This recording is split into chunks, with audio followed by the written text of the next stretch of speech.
बंद रखा था थोड़ी देर के लिए।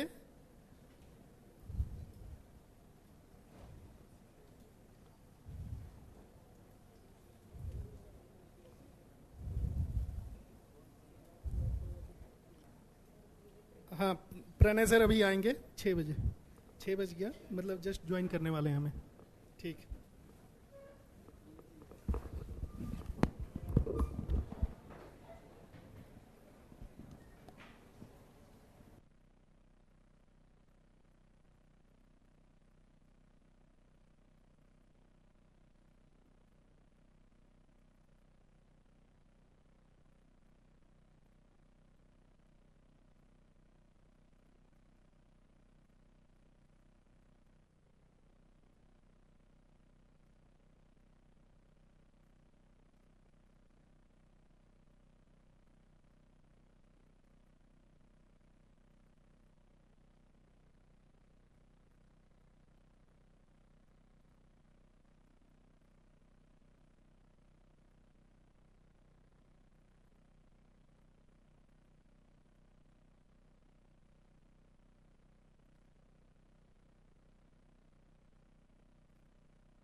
Hello.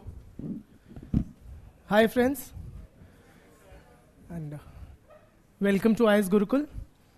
I am Pranay Agarwal. I am the sociology faculty here. Most of you should be aware of that. So, let us begin our today and our course with a with a chanting of Om thrice. Okay, so please close your eyes for that. And if you are atheist or belong to a different religion, you can simply just close your eyes for a moment. Okay? One sec.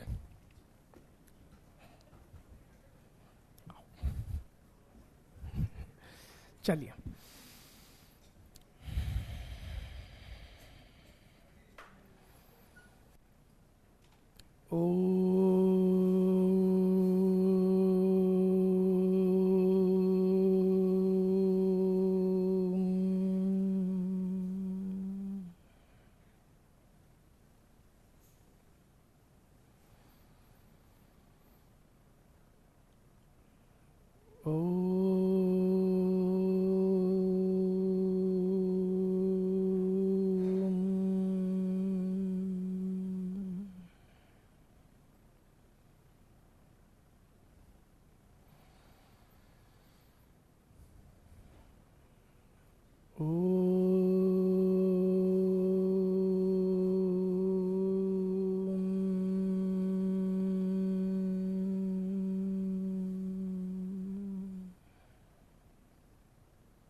Please open your eyes and welcome back. Online students and offline students, both, please confirm I am audible to everybody. Am I audible at the back? Online students, am I audible? Please confirm by typing yes. Thank you.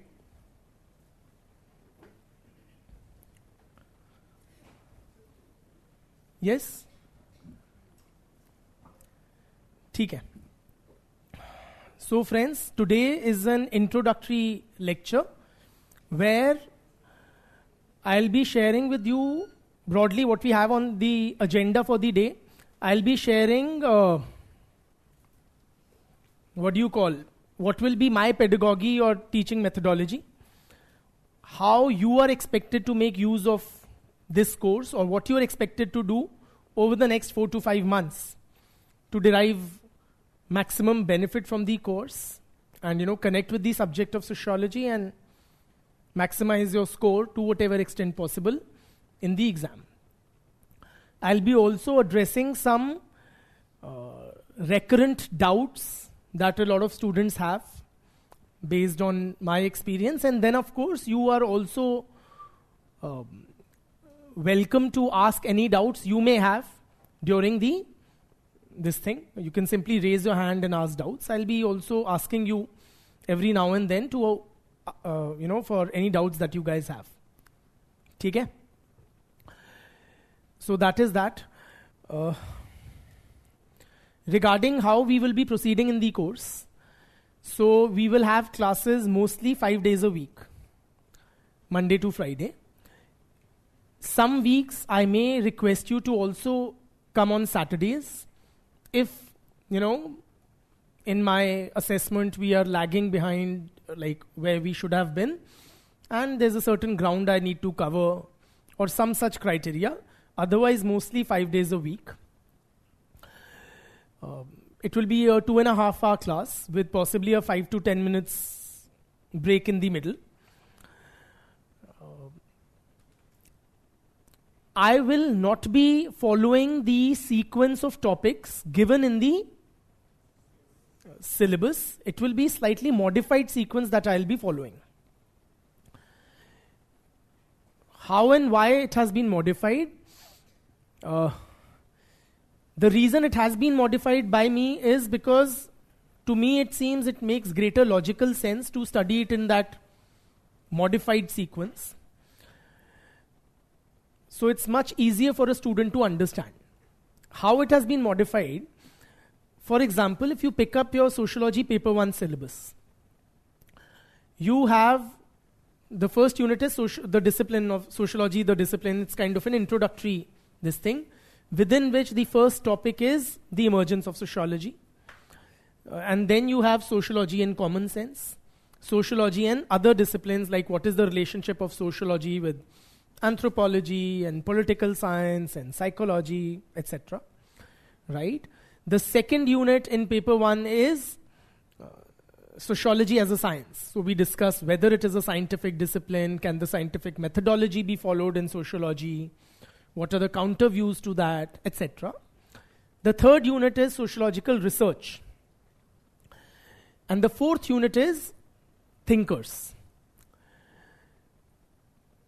After the fourth unit, you have 5, 6, 7, 8, 9, 10, which are various social institutions or social arrangements like family and religion and political system and the economy, inequality, etc. And then you have a final last unit called social change. This is the sequence of topics in your sociology paper 1 syllabus. The way we will be taking it up is we'll talk about the emergence of sociology first. Then we will be talking about whether sociology is a scientific discipline or not. So we will not be doing all those other topics mentioned in the first unit, namely sociology and common sense or sociology and other disciplines, in the beginning of our course. Okay? We will also not be doing sociological research in the initial days. Then we will be, after discussing whether sociology is scientific or not, we'll be discussing various thinkers. And then moving on to various social institutions, family, etc., etc. And towards the end of paper 1, we will be discussing the initial units we had left out, namely sociology and common sense, sociology and other disciplines, sociological research, etc. And why it is so, please appreciate, thinkers are foundational to our understanding of paper 1. Once you have gone through all these units, those topics which we had left out earlier, namely sociology and common sense or sociology and other disciplines, they will become very, very obvious to you. So if you've studied, say, Karl Marx, thinker, or his writings, you will automatically understand, or without much telling, you will appreciate what is the relationship between sociology and economics or sociology and history. Are you with me? So that is the only reason I have slightly modified the sequence in which we'll be covering the topics. But rest assured, we will be covering the syllabus very thoroughly, all the topics. In fact, more than that, there are 2 broad criteria that I use to guide me in what is to be taught and to what extent. I advise you guys also to follow the same 2 guiding lights, namely the UPSC sociology syllabus and the previous year's questions. So several topics which do not find a mention in the syllabus, but have been recurrently asked in the previous years in the exam will also be covered in the course. We consider them an integral part of the syllabus, even if they don't find an explicit mention in it. All right? So that is that. So that is how I'll be taking up the course. It will take us about 4 to 5 months, depending on our collective pace, how we proceed, about 4 to 5 months to complete the syllabus. All right. During these 4 to 5 months, what is expected of you, or what approach should you have to the subject? You will be expected to devote about 3.5 to 4 hours to the subject daily during the duration of the course. So for the next 4 or 5 months, devote about 3.5 to 4 hours daily. And I can see it in your faces. Yes, what somebody just verbalized. Is it other than the class? The answer is no. It is including the class duration. So 2.5 hours class lecture plus another 1 to 1.5 hours of subsequent study. And how you will utilize that, I'll share in just a bit. All right. Now, also appreciate you are not preparing only for sociology. That is obvious but needs to be said. In other words, don't get wholly immersed in the subject, or don't devote your whole day to only sociology. You are preparing for the civil services exam, in which the optional carries a weightage of 500 marks out of 1750 in the mains. The rest 1250 is GS and SA. So clearly, in other words, friends, during these next 4-5 months, you can't afford to only study sociology. Please carry on your GS preparation alongside. So if you are devoting about 3.5 to 4 hours to sociology, another 3.5 to 4 hours one would expect you to devote to your general studies preparation. A typical UPSC candidate devotes anywhere 7 to 9 hours on a sustained basis per day to the exam. So about 3.5-4 hours to socio, 3.5-4 hours to GS, and 1 hour to current affairs or newspaper reading. Theek? That is how you structure your day.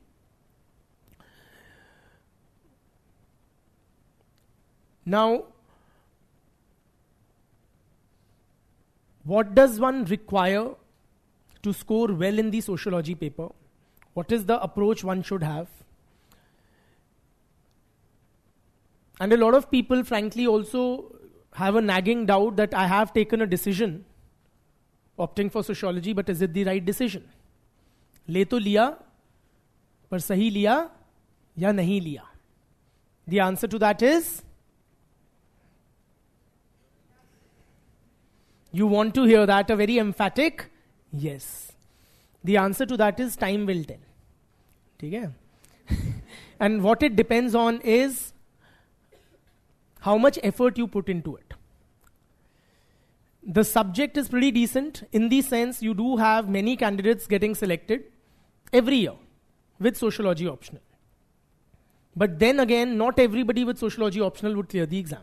Zahir hai, as with any other optional.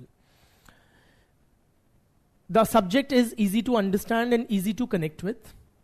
But scoring marks in UPSC in any portion, including sociology optional, is not a walk in the park. UPSC will ensure that you put in a decent amount of effort before it awards you decent or more than decent marks in the exam. मेहनत तो करनी पड़ेगी. If you put in a lot of effort, there is a decent chance you will score decently in sociology. If you do not put in decent effort, I can guarantee you, you will not score well in the subject. Or in any portion of this exam for that matter. Okay? So, the subject is easy to understand, but it's not so easy to score marks in. And no optional is for that matter. Okay? This exam is not easy to score marks in. Because the topper also scores how much? All India rank 1. 52, 53, 55%. Most of you would have a better score in your graduation than that. So this exam is difficult to score in. The subject matter is not too tough, but there's a different set of challenges that one encounters. So you have to be prepared for that. I don't want to sound gloomy or you're like, क्यों इतनी बुराई कर रहे हो? बुराई नहीं कर रहा हूँ, वास्तविकता आपको दिखा रहा हूँ. I'm just sharing the reality. Also, one doubt a lot of students have is that I don't have a background in sociology. So is it the right optional for me? Me being a science student or engineering student. I've never studied a humanities subject like sociology and now I've taken it as my optional. In that case, is it the right choice? The answer is time will tell. The answer is it is immaterial. What your background, academic background is immaterial as far as being able to connect with the subject of socio is concerned. Just to make you comfortable with not having a background, academic background in sociology. Those of you who do not have an academic background in sociology, please raise your hands. And look around, guys. Okay? This should be reassuring. So these are the people you are competing with. Barely anybody has a background in, academic background in sociology. Including those who clear the exam with this optional.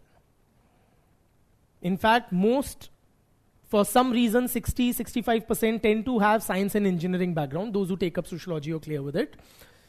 15-20% have commerce, accountancy, management background. 10-12% may have humanities background. And fewer still would have sociology background. Okay? So, not having an academic background in the subject does not in any way prevent you from understanding what it is about. And developing a very decent level of understanding what is required for the UPSC exam. So keep that worry aside. That is the only thing I'm telling you. That is the least of your worries. There are other things to worry about and I'll tell you also what to worry about. But this is not what you should be worrying about, that you don't have a background. Okay? The subject has a reasonably well-defined syllabus. It has what many regard as a short syllabus, but then short is a relative term. So it has a shorter syllabus than an optional like mathematics or PSIR or law or history for that matter. And it would be, I would say, comparable in size or, the amount of time and months required to complete as, say, a subject like anthropology or philosophy. But it has a reasonably short and pretty well-defined kind of a syllabus. The previous year's questions provide a very useful guide to what kind of questions can be asked in the future examinations. So, that reduces our workload. It gives us a clear direction in which direction we have to prepare. You have a decent number of selections and it is very, very I can almost, vouch for the fact that each and every one of you will be able to understand 99% or more of the topics in the syllabus. There's hardly something which any of us will not understand. Okay? So it's very understandable. It is very relatable kind of a subject. But clearly not every student who takes up sociology scores great in it. Some do and many don't. So what does it take to score well in the sociology optional papers is as follows. First thing you require is conceptual clarity. ठीक? What do you mean by that? That seems like one of those, cliched, overused phrases, particularly in the UPSC exam, conceptual clarity. Hoti kya hai ye? What do you understand when somebody says conceptual clarity? Anybody? You must have come across this phrase. Subject में conceptual clarity होनी चाहिए. But ये होती क्या है? तभी तो होगी, अगर पता हो होती क्या है. Yeah? Basics clear होने चाहिए. Yes. When we say your understanding of the subject has to be built on conceptual clarity, we mean that, you should not be blindly mugging up content. You need to remember content, no doubt. But that remembering also has to be based upon an understanding of the concepts, theories, topics. Blindly रटना नहीं है, समझना है, और समझ के फिर memorise भी करना है. Are you with me? And this subject, of all subjects, this subject is one where it is very easy, should I say, I dare say, to develop conceptual clarity. And I'm saying that with full responsibility. Why I say it is easy to develop conceptual clarity in a subject like socio, despite bulk of us not having a background in it.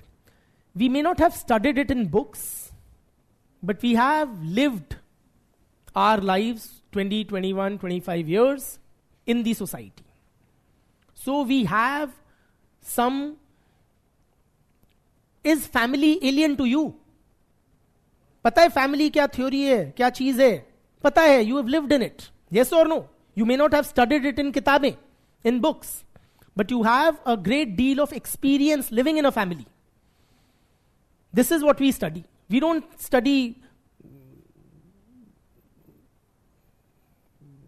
4-year theorem or something like that. Something which we can't connect with, or which appears too theoretical. Whatever we study, we have direct lived experience of it. Whether it is the family or religion or caste system or inequality, are you with me? Or the rich-poor gap, yes or no? And these are really what we study. So, it is a very relatable kind of a subject. And when you relate to it, that is how you develop conceptual clarity. And how do you relate to it? Whatever topic we are studying, you relate it to your own life, your own lived experiences. So if we are studying family, for instance, it is one of the social institutions or topics in our paper 1 syllabus also, paper 2 syllabus also. Family and kinship or relationships. So when we study family, you relate to your own experience of family. We will study various theories of family. What are theories of family? These are explanations or analysis of family given by different scholars or perspectives. I'll just give you a hint. So there is something called the functional theory of family. Okay, I'm not explaining what functional theory is, but broadly it identifies the positive contributions of family to society. Now, you do not have a background in sociology, but can you suggest some positive contributions that the family makes with your engineering background or commerce and accountancy background or whatever? Family का कुछ positive योगदान है समाज में, and what is that? It gives us... raise your hand so that I can put a face to the voice. It gives us love and emotional support. Beti? Okay, so it's like a unified group or a, cohesive kind of a group. Beti? It inculcates certain values in the children or the next generation. Isi ko in sociology we call it socialization. Alright? But absolutely, this is what it is. Yes? It makes a child confident. Brother? It binds together, as was mentioned earlier as well. The initial education or training, starting right from potty training, is given by the family. What kind of clothes you wear, how you dress up based on your gender, what is to be eaten and what is to be not eaten. It's all a part of our learning experience. That first learning, or what we call socialization, which is done by the family. This is the functional theory of family. We have not studied it, but we have all experienced it or know it intuitively. Are you with me? Then you will come across, say, feminist criticisms of the family from a feminist viewpoint. Now, what is the broad feminist position? That women are an exploited and oppressed lot. Okay, so the family is an exploitative social institution. Very broadly, it's a very broad brushstroke with which I'm generalizing, and I know that, but just to drive home a point. So can you, based on your own lived experiences from within your own families, now you may be shy, acknowledging that within your family such things happen. So you can always say in my neighbor's family or uncle's family. But have you seen any sort of practices or things which seem oppressive for women within your and my families? Like domestic labor. माँ जो है वो नौकरानी को reduce हो जाती है. Yes or no? The woman is overburdened or solely responsible for the domestic chores. चाहे वो बर्तन मांजने हो, कपड़े धोने हो, बच्चे रियर करने हो, बूढ़ों का वो करना हो, taking care of the elderly and the sick. बेटी?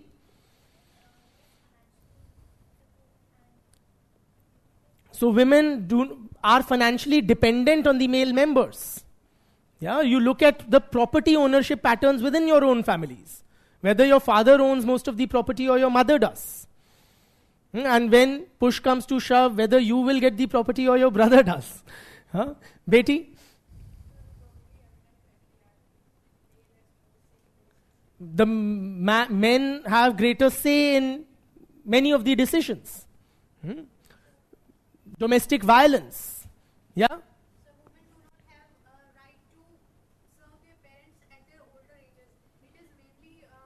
Beautiful. She's saying women do not have the right to serve their parents in old age. Or sons are burdened with taking care of parents. Is that inappropriate?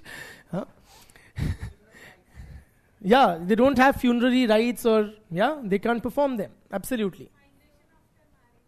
Migration after marriage.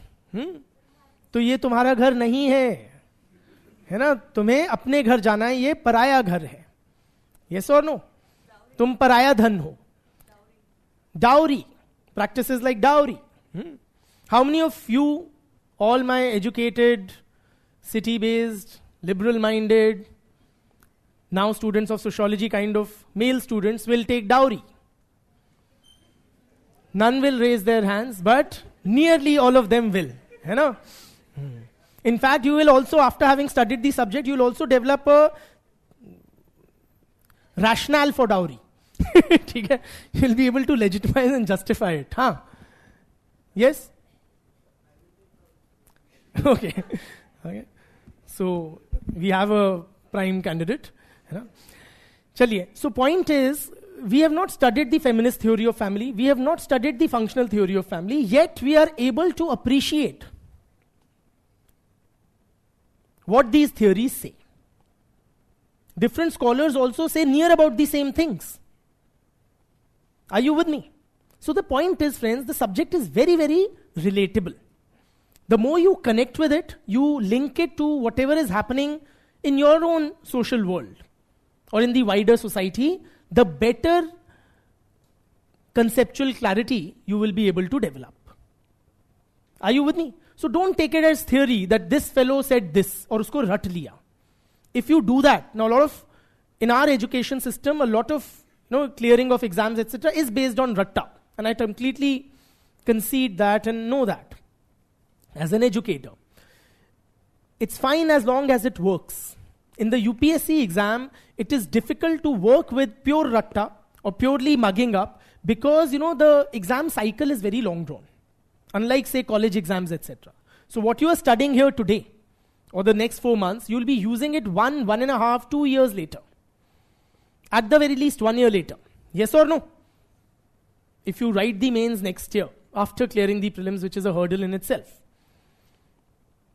So for whatever you learn to stay with you, your learning has to be based on conceptual clarity. Purely rat ke jaoge to bhool jaoge. So what you need to do, you need to first understand, connect with the subject, link it to the world and happenings around you, and then ratto also.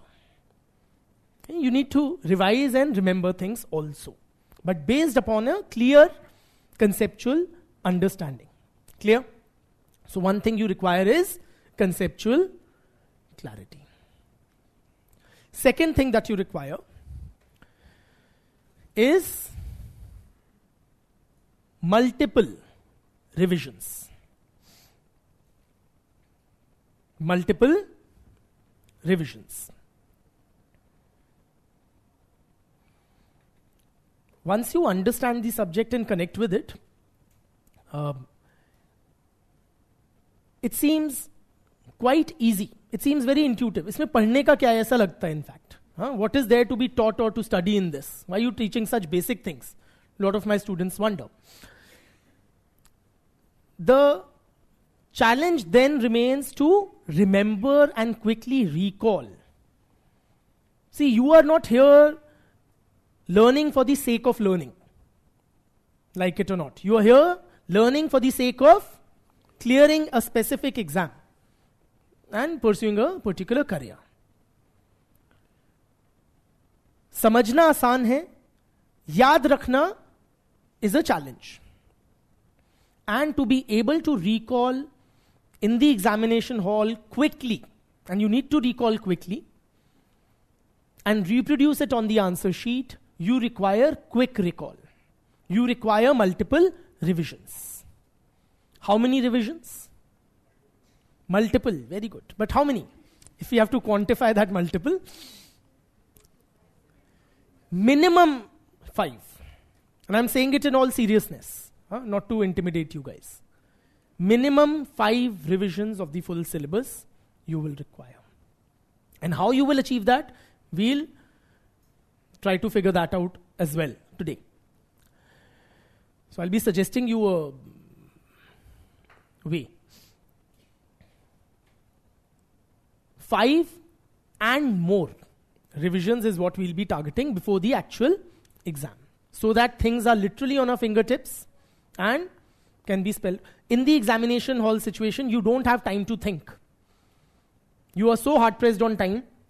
Okay?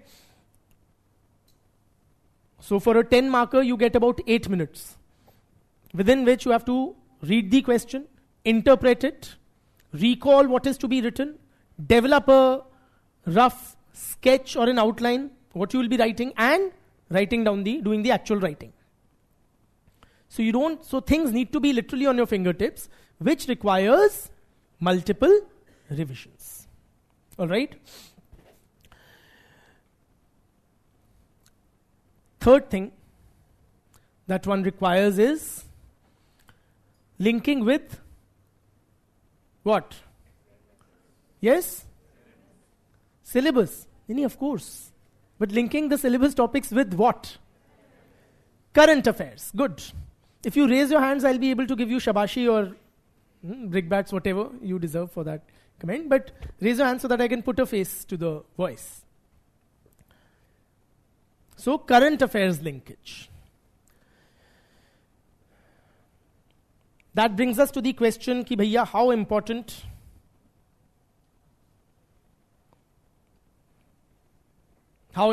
is current affairs, how many questions one can expect, or what weightage, and so on and so forth.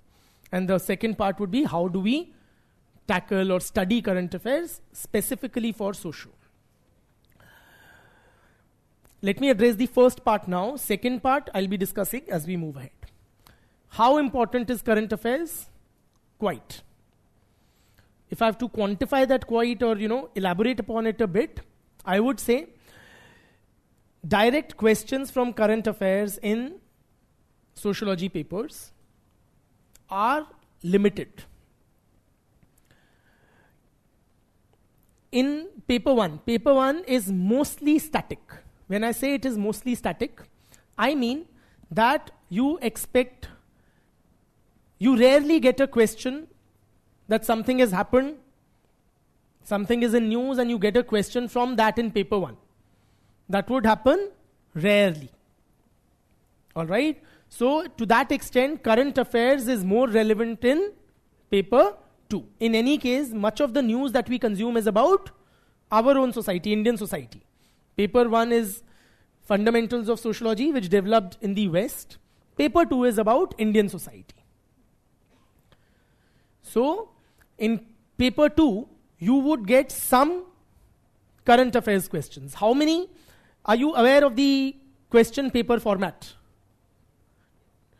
For those who are not, you get 8 questions, out of which you have to attempt 5 questions in paper 1 and same in paper 2. There will be 8 questions, out of which you attempt 5. The 8 questions are subdivided into parts, numbering 28. Yeah, 28. Okay? And the 5 questions you do, you end up attempting 19 parts. Are you with me? So there are 8 questions divided into 28 parts, out of which you attempt 5 questions or 19 parts. Out of the 28 questions, 3 or 4 would be current based in a typical year.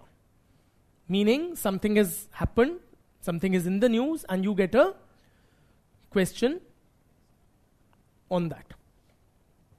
Okay, directly. Say for example, there is a news that the government is contemplating raising the age of marriage for women from 18 years to 21 years.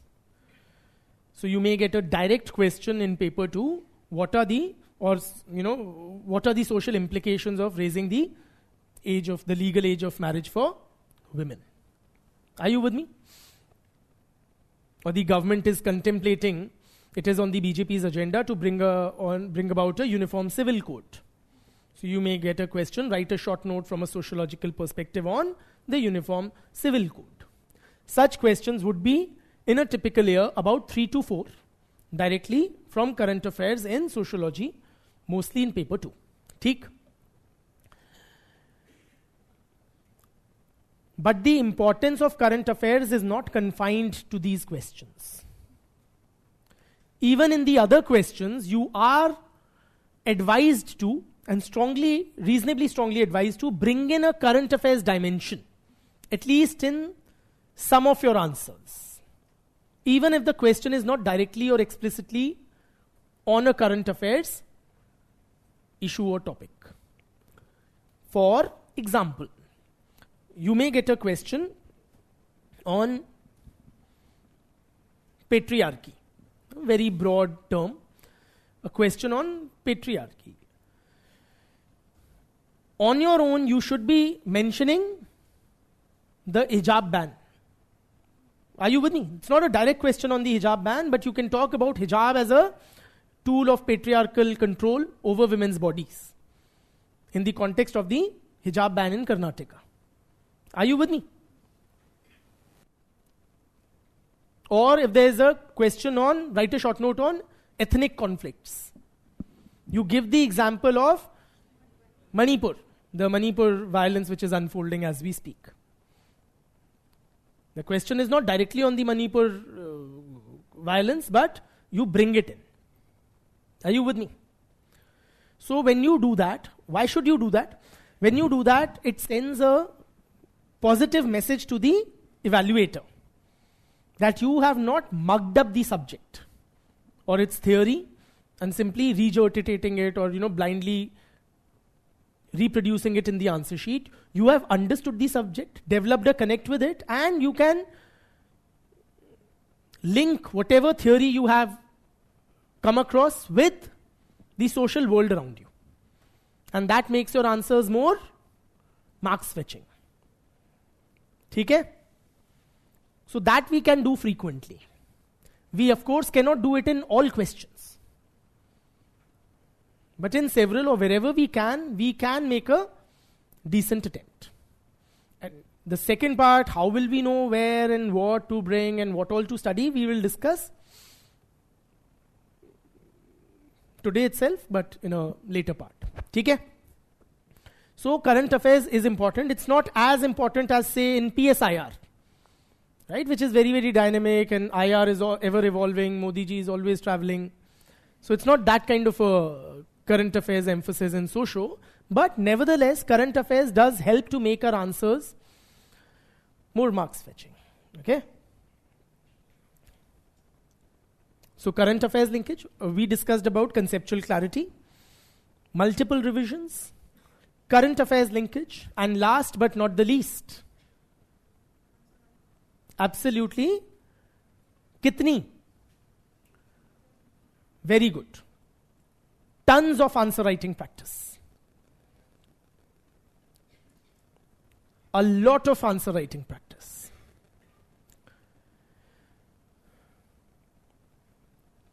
The importance of answer writing practice in the civil services exam cannot be overemphasized, friends. Jitna kar lo kam hai. Why I say that? This exam, after all, is in the main a written exam. It is your writing skill which determines what rank you get, which service you will be allocated, and what will be your career, and whether you find your name in the merit list in the first place or not. Out of 2025 marks on which you are evaluated, 1750 are for writing, the mains. Also, friends, not only is answer writing very, very important, it is also frequently the most neglected aspect of any candidate's UPSC preparation.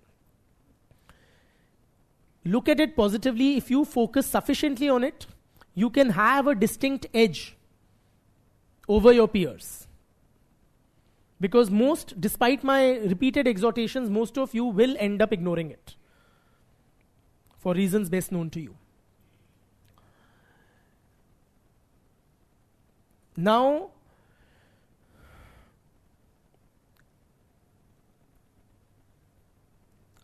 when should we start writing answers? From the very beginning of your optional preparation. Not after we have completed the syllabus. Not after the prelims.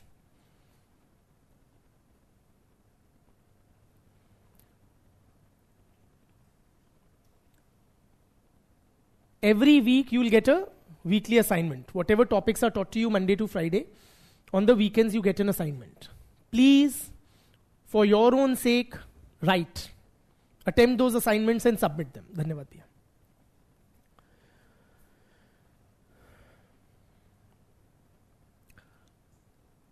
Do not leave answer writing for a golden date in the distant future. Once I've become a perfect sociologist or acquired immense sociological knowledge, then I will start writing. Because that day will never come. One excuse a lot of students give themselves for not writing answers is the paucity of time. Time nahi hai. Right? So one point of view is, so it's easier for you to say, you are only a sociology teacher. But I am a busy man or woman with so many responsibilities to shoulder. I have history and geography and prelims ka sardard. And so many things. I acknowledge your burden, really. And being fully mindful of your time constraints, I still very strongly advise you to begin answer writing from the beginning of your optional preparation. Friends, it does not take too much of your time. It does not take up too much of your time. It's only a mental bahana or excuse that you give yourselves. कि यार time नहीं answers लिखने का, पढ़ तो लो. how much time you need to devote to answer writing? One assignment a week in which you will be writing 2 to 3 answers. Okay, whatever topics have been taught during the week, on the weekend you get assignment from those topics, questions, and you have to attempt typically 2 to 3. Attempting an assignment will take you initially anywhere from 40-50 minutes. From 40 to 50-55 minutes, initially. Okay? In the actual UPSC exam, what speed you require for a 10 marker, you get about 7 to 8 minutes. Right? So if you're attempting 2 questions in the actual exam, you will take about 15 minutes. 15, 16, 1-5. And initially, since you may be slow or lacking practice, you may take 30 minutes, 40 minutes, 50 minutes, which is not too much. Please appreciate, if you are devoting to a subject about 3.5 to 4 hours a day, you will definitely come for the 2.5 hour class, right? You give this subject that much importance. If you can afford that much time for this subject, you can also surely afford half an hour to 1 hour in a week for writing it down. It's not too much of time. Okay? So please make that time in your busy schedules and devote it for answer writing. You will be doing yourselves, your preparedness, a very big favor if you do so. Also, a lot of students think I'll do it after prelims. Okay, let me first complete the syllabus and पढ़ तो लूं and बाद में देखी जाएगी, अभी तो prelims is hanging over my heads.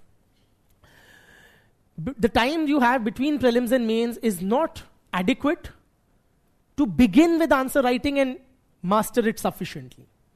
That time also you will be writing, but that is not the time you should be starting with your answer writing. Please appreciate. So you should be starting now. Also appreciate, friends, it's very difficult to hone your answer writing skill within a short period of 2.5 odd months that you get between prelims and mains. Answer writing is something which you develop gradually. So you don't need to do it for a very lot of, you don't need to devote too much time to it. Little bit of time, half an hour, 40 minutes every week, but on a consistent basis for a long period. All right?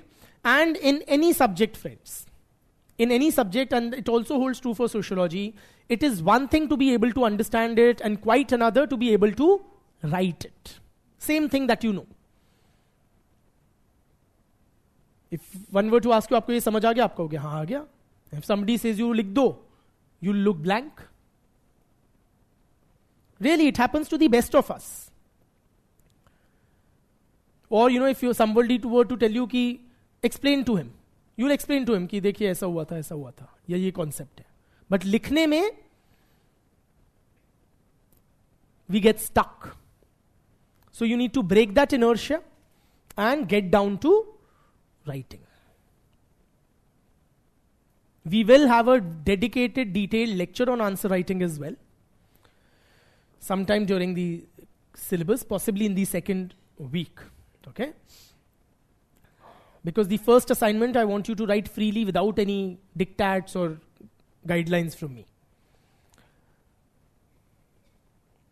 But it will all remain theoretical unless and until you actually get down to writing. So writing is something you master or become better at only by writing and no other way. Another mental block that many students have is that, what if I write bad answers? Naak kat jayegi. Or what will the evaluator think of me? He'll think poorly of me. It's such a stupid answer, or it has grammatical mistakes, or spellings are not correct, or content is not rich.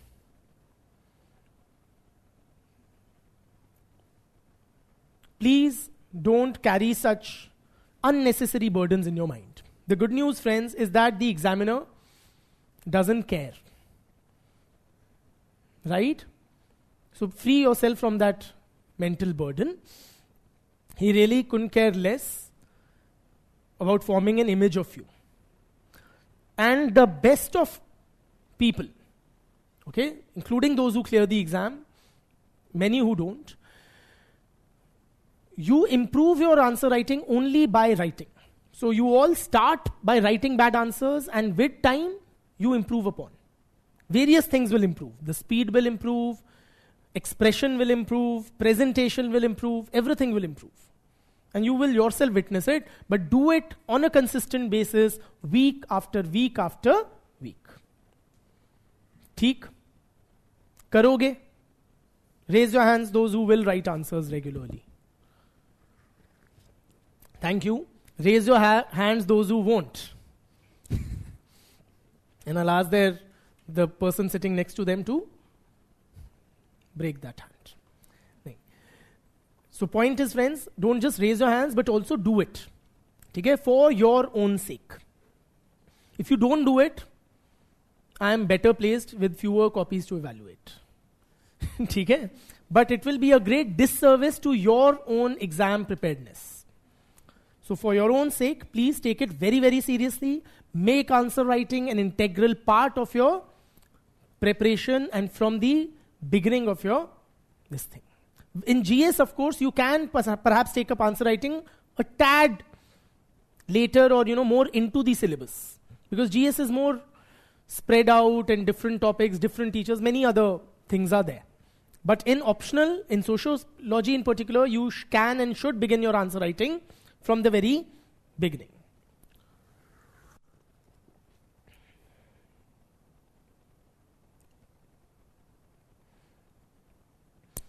Okay? So we need 4 things to score well. Conceptual clarity, multiple revisions, linking with current affairs, answer writing practice nahi. Tons of answer writing practice, absolutely. Okay? Anything, any doubts you have about anything which has been discussed till now? Feel very free to ask. Raise your hand and ask. Any chote bade doubts in what we have talked about till now? Friends? Online friends as well. Brother?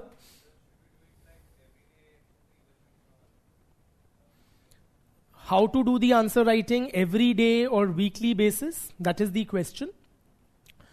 You start with a weekly assignment. Okay? If you put for yourself a very tall order, right, or a very big target, it may be unachievable. So you start with writing consistently on a weekly basis whatever assignments are given to you. Those of you who've taken up the daily answer writing and weekly test series module along with the foundation course, you begin your daily answer writing when you are somewhat more into the course. When you begin it, possibly once you are done with paper 1 syllabus and paper 2 classes have begun, that is the time you can begin with the daily answer writing and test series, and you'll of course begin with paper 1. So your paper 2 will be going on, and alongside your paper 1 revision and answer writing will be going on. Huh? Does that clarify? Yes? Any other things, friends?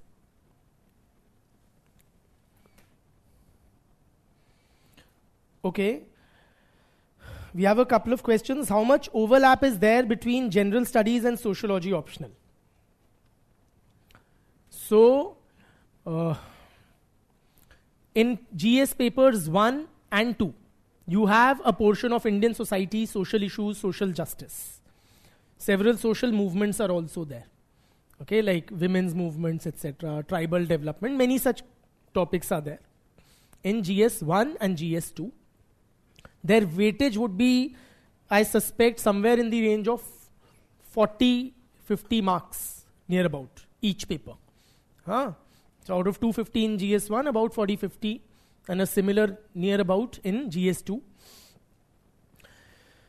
And what we study here in sociology regarding those topics will be for 95%, 90 to 95% of the topics, it will be more than sufficient. Okay? Save on women's movement. You've got questions in the past in GS 1 and 2, and we will discuss it at length, at greater length than required for GS in sociology. Similarly on tribal development, relevance of caste today, so many issues, unity in diversity, etc. We'll be discussing it at very great length.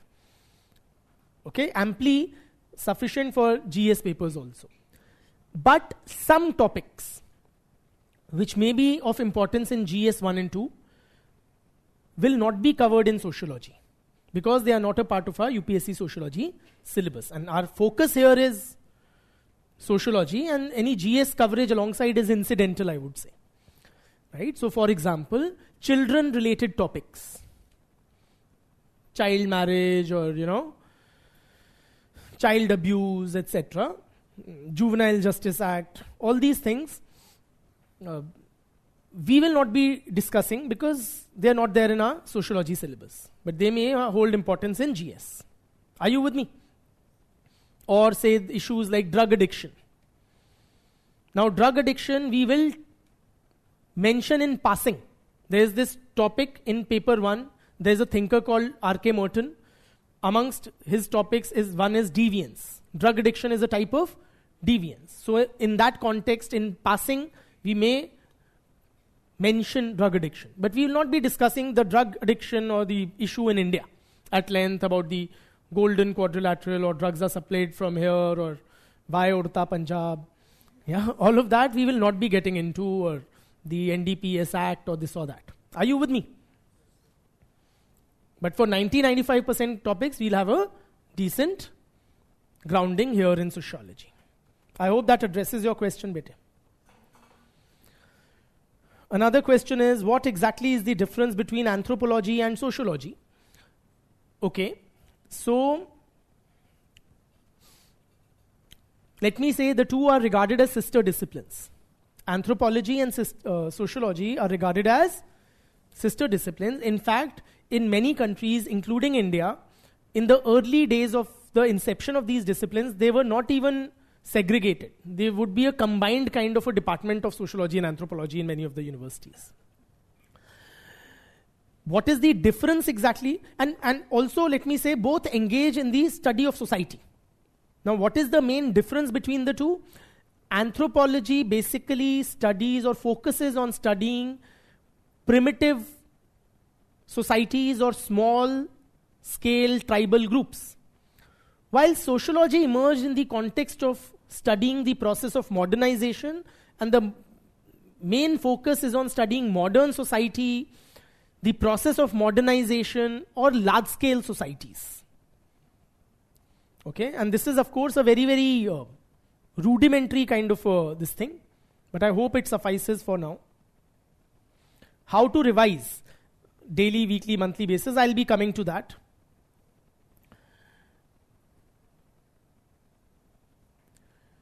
In what chronology you will be teaching? I missed that part. So you get back to that part like maybe after the lecture. It won't be appropriate for me to do it again. You'll have the recording of the lecture once the lecture is over for the online students.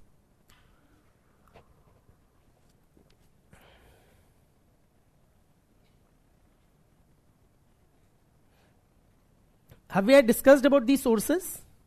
The books? Haven't?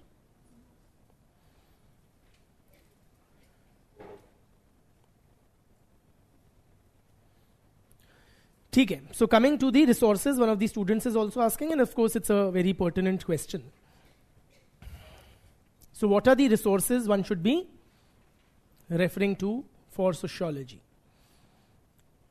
But I suspect that is very common public knowledge. We all know the usual suspects. क्या हैं good resources for sociology? बताइए. Essential sociology, NCERTs. So you said Sangwan, and what else? NCERTs. Harlambos.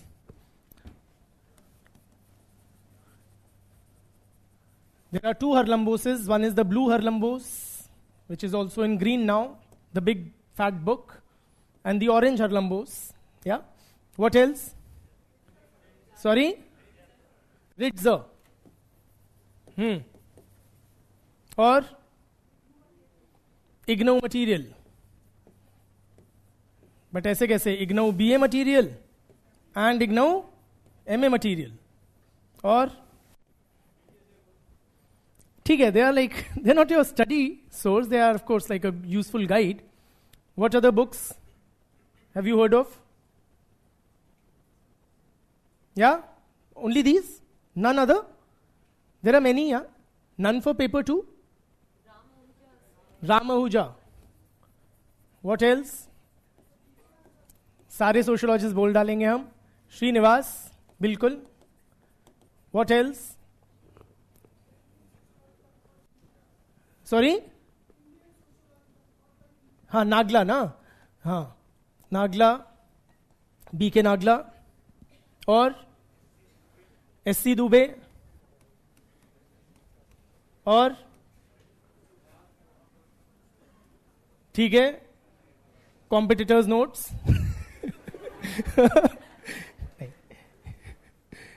Teachers notes,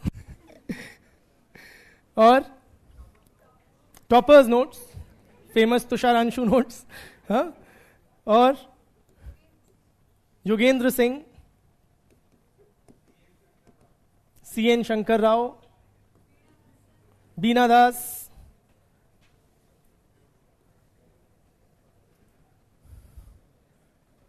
और योजना कुरुक्षेत्र, हाँ, EPW, all of that. ठीक है, try read all these. It's not practically feasible. So friends, most of these are very good materials. I have referred to most of them except for these and these. No, this I have seen, this and this. I have not seen these. But other than that, the standard books I have seen all, read most of them and quite thoroughly. But this is my bread and butter, not yours. Right? So you can't devote all your time to reading these many sources. This is not to comment on their integrity or comment upon their, they're good books. They're actually very good books. But your approach to the exam has to be very, very pragmatic. If you study these many sources, you'll end up studying only sociology, which doesn't serve your purpose.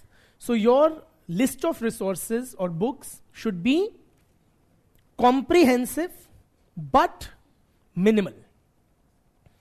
Whole of the UPSC sociology syllabus we have to cover, including the PYQs. Okay, all syllabus topics and PYQs of the last 8 to 10 years, but referring to basic minimum number of sources possible. Please appreciate the nature of this exam, friends. It is source blind. In other words, they will never ask you a question that what is Weber's theory of bureaucracy as outlined in Ritzer, okay, or as mentioned in Tusharanshu notes. They will never do that, right? They will ask you what is Weber's theory of bureaucracy and its critical evaluation. And the examiner, the evaluator, doesn't care from where you have acquired that knowledge and how much content you need on a particular topic. For a 10 marker, you are writing 2 pages or about 150 words. For a 20 marker, you are writing 3 or 4 pages or about 225, 280 odd words. That is all the content which is required on a particular topic, and from whichever source. That source has to be authentic and you should be able to understand from it. These are the 2 things. Okay? And the more number of sources you add, the more you burden yourself mentally and on the table physically, your study table. So don't clutter it, have clarity, keep it simple, keep it minimal. Which sources you refer to? A,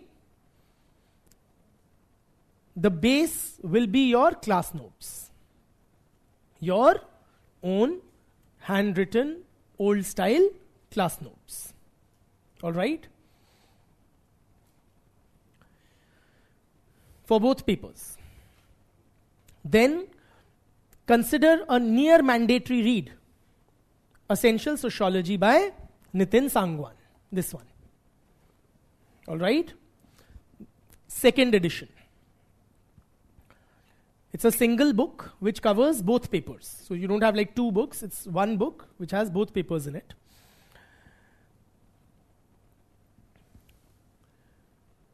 Consider these two, the base, class notes as the base and some reference definitely from Sangwan. Apart from this, for paper 1, you may refer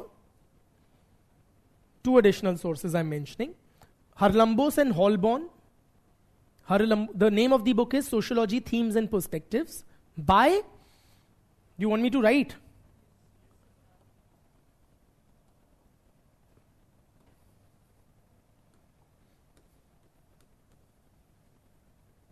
Harlambos and Holborn, 8th edition. Okay.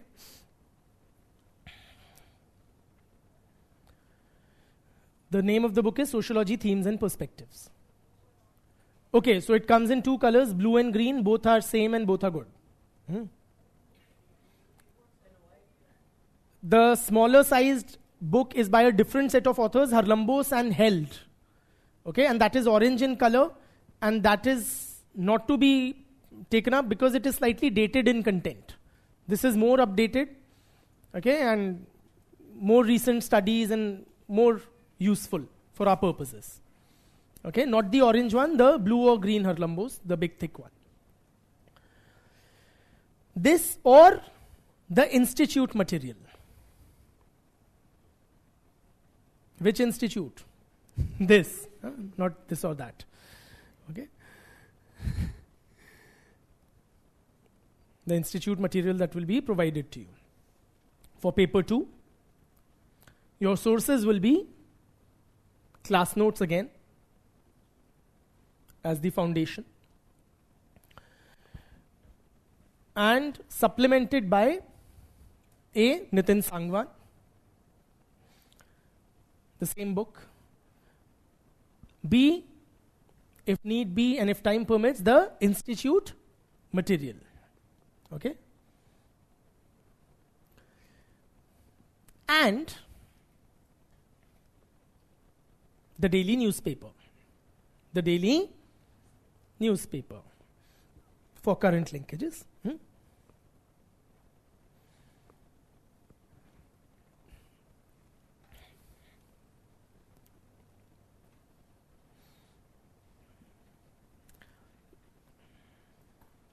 Now, how do we study from these books or these sources?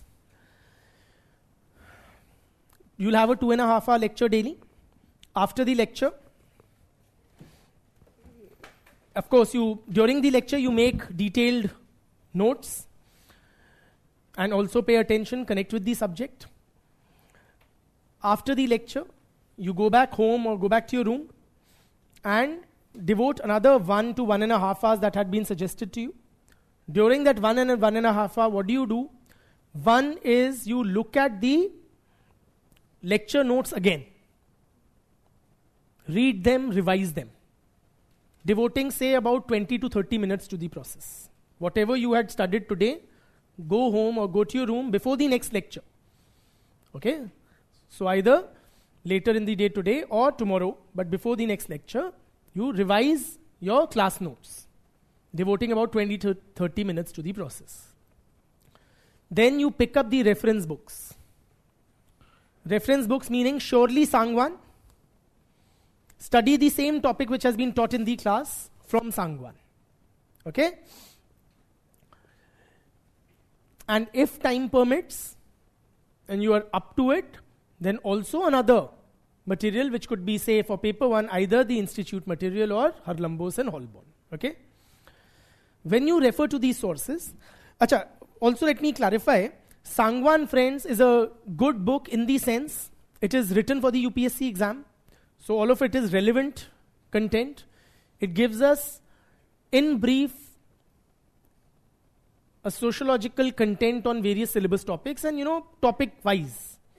So you have a topic, emergence of sociology. It will give you sociological content on that. Then you have another topic, sociology in common sense. It will give you in sequence and everything. So It's a useful guidebook, okay, for UPSC, sociology, this thing.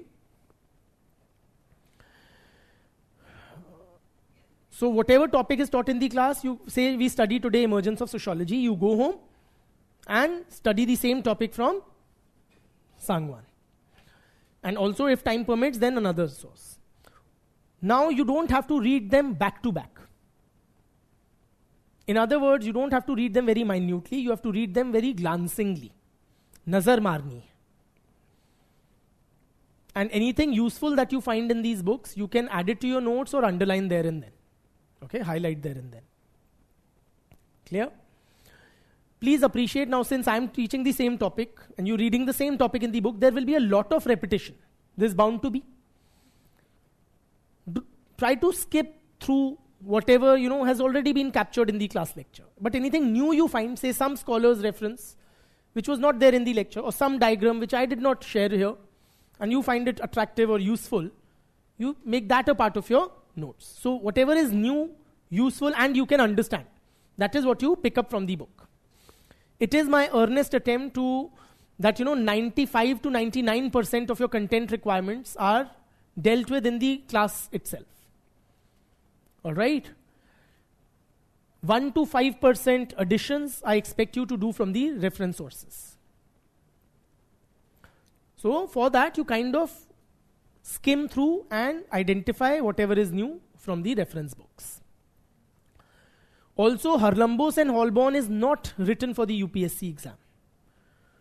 So a lot of it is not useful for our purposes and we need to simply skip it. Which pages are worth or useful for our purposes, that will be shared with you in a PDF that for this topic you can refer these pages and so on and so forth. So Harlambos has to be read very selectively if you are referring to it. Acha, if you come across any phrase, concept, viewpoint in any of these books, Sangwan or whatever, which you don't understand, what do? You ignore it. And I'm saying it with full responsibility, friends. Okay? And why I'll explain. Reason is it is not these sources that they'll be making the UPSC would make its questions from. Right? We will be sufficiently, in the class lectures itself, sufficiently capturing the PYQs and the various dimensions which need to be. So these books are only an add-on to your class notes, which will serve as the base, which will be quite comprehensive by themselves. Sometimes the English language is tough, or the explanation is somewhat convoluted, tedi-medi, roundabout, which makes it difficult to understand. So let go, learn to let go. Don't get stuck up, कि यार ये नहीं समझ आया, यही समझना है. For all you know, it won't matter. But what you do find useful, please pick it up and incorporate it in your notes. Are you with me?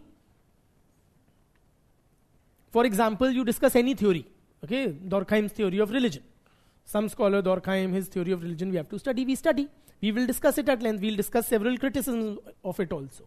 You come across 3 more criticisms in these books, out of which 2 you can understand. 1 you are unable to make sense of. So what do? You let go of the one which is not making sense to you, and the 2 you understand, you make it a part of your notes, your learning. Okay, they will not ask you, what did that guy, which you didn't understand, what did that guy have to say about Durkheim's theory of religion? Are you with me? So that is how you approach these resources.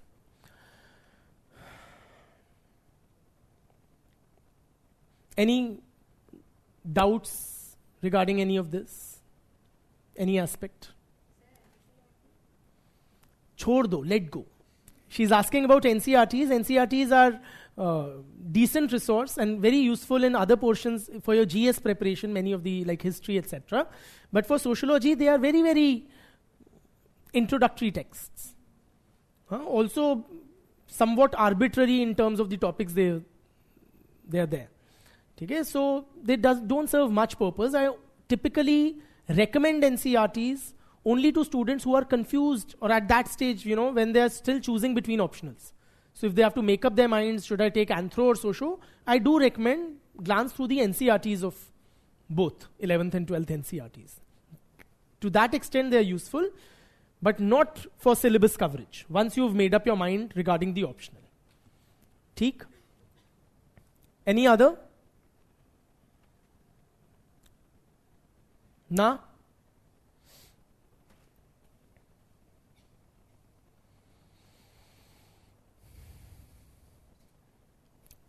Online student is asking whether how will we be provided the study material. It will be a soft copy you will be provided. Should we refer to NPTEL lectures? The course lectures should suffice. Okay, NPTEL lectures can be decent, though a tad monotonous, but in tone, but I mean they're authentic, and if need be, they can be referred to on a need basis, not necessarily. Is there any journal or paper specifically for sociology current affairs? Coming to current affairs, you are not expected to or advised to refer to any sociology journals, papers, etc., or for that matter, EPW, Economic and Political Weekly.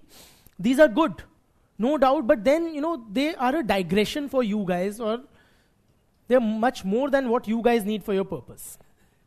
For sociology current affairs, you have to read the daily newspaper. Which newspaper? The Hindu or the Indian Express, whichever you are presently reading. Most of you are possibly stuck with the Hindu, right?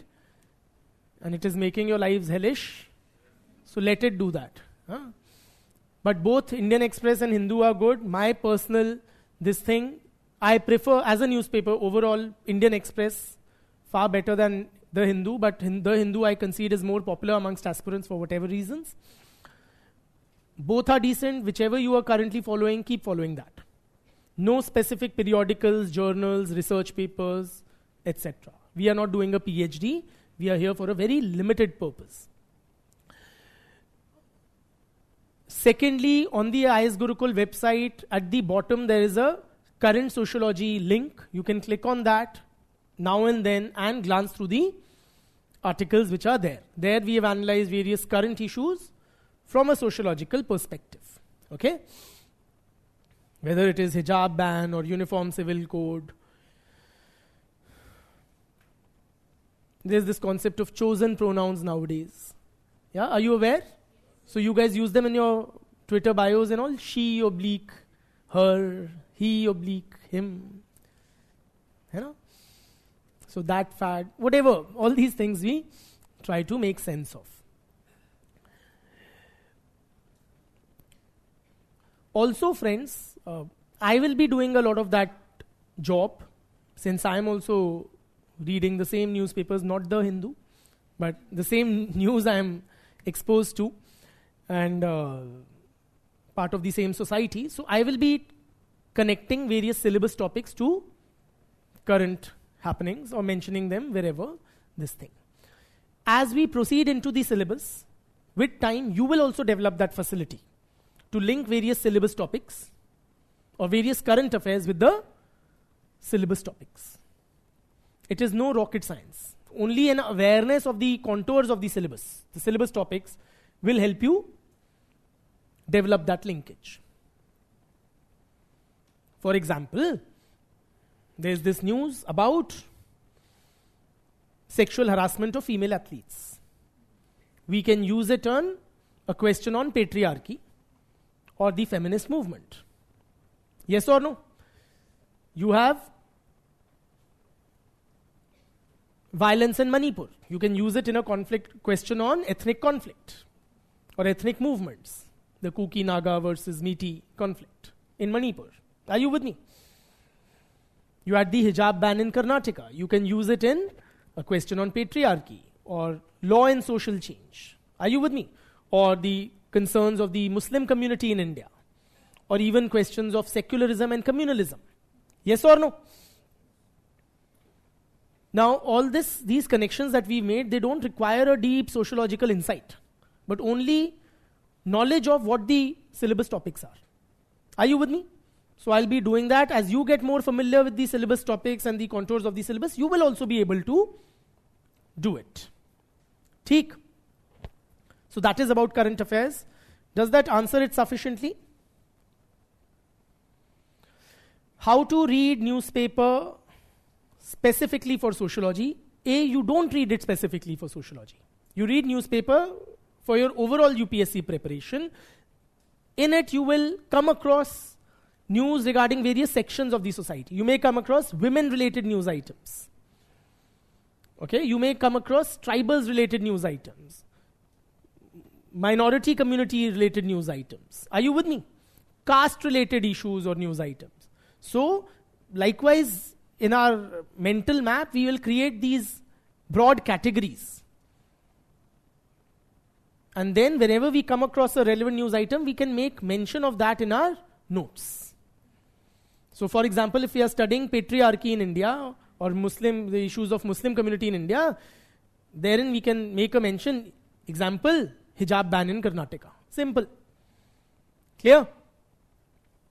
So I hope that addresses. What is ethnicity? I should not have possibly used that word. I won't be able to do justice to explaining, in this lecture. Let us just say ethnicity refers to, in very crude terms, the kind of social grouping one belongs to and feels strongly attached to. Okay?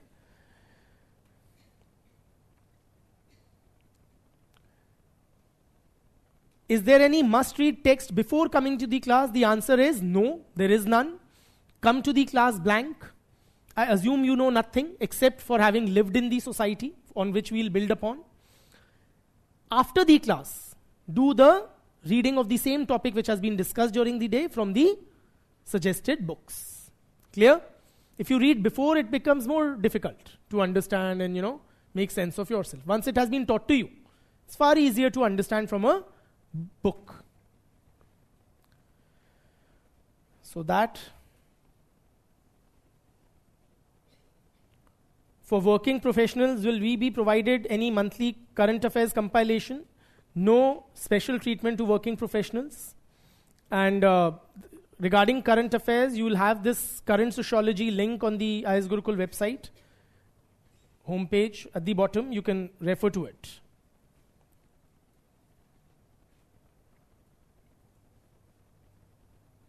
Do we need to study thinkers other than those mentioned in the syllabus? The answer is yes. You have 6 thinkers, for instance, in paper 1 syllabus. But apart from that, in every topic that we do, say family or religion, etc., we will be discussing various those and other thinkers as well. All right?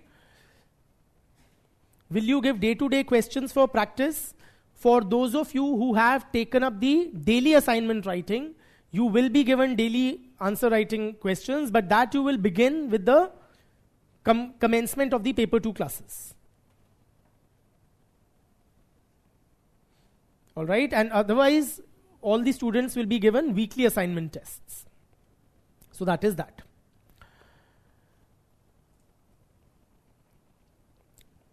Chaliye, so we've discussed the resources. We've discussed how to refer to these sources also. Coming to notes making. Theek? At the back, can you please call somebody from the outside? Yeah.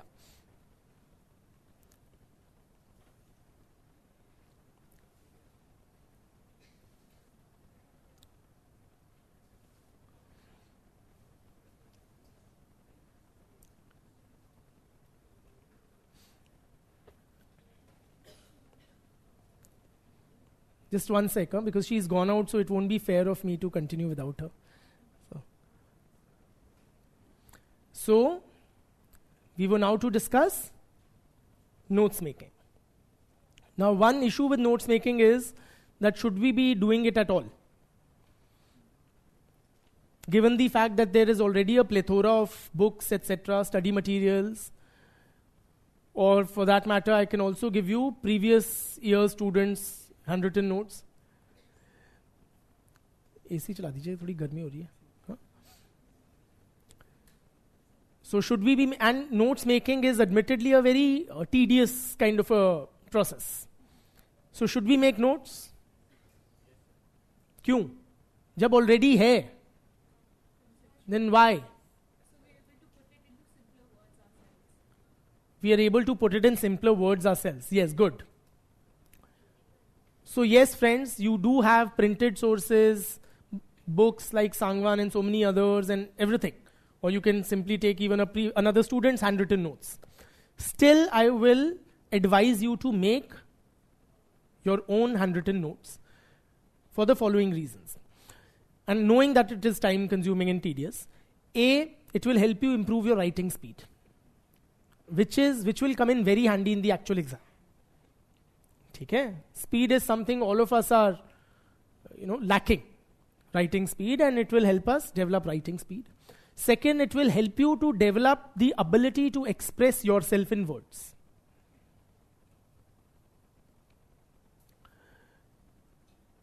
So, during the lecture, you will be expected to make detailed notes, which will comprise of some dictated portions, and the other will be like a lot of discussion and explanation happening, and you would be expected to make running notes of those things as well.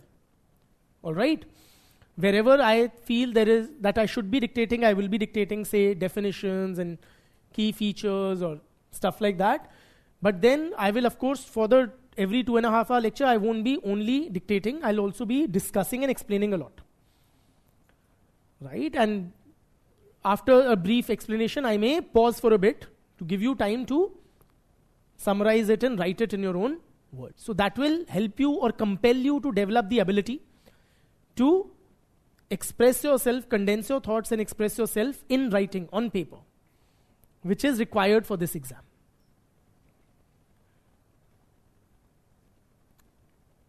Okay?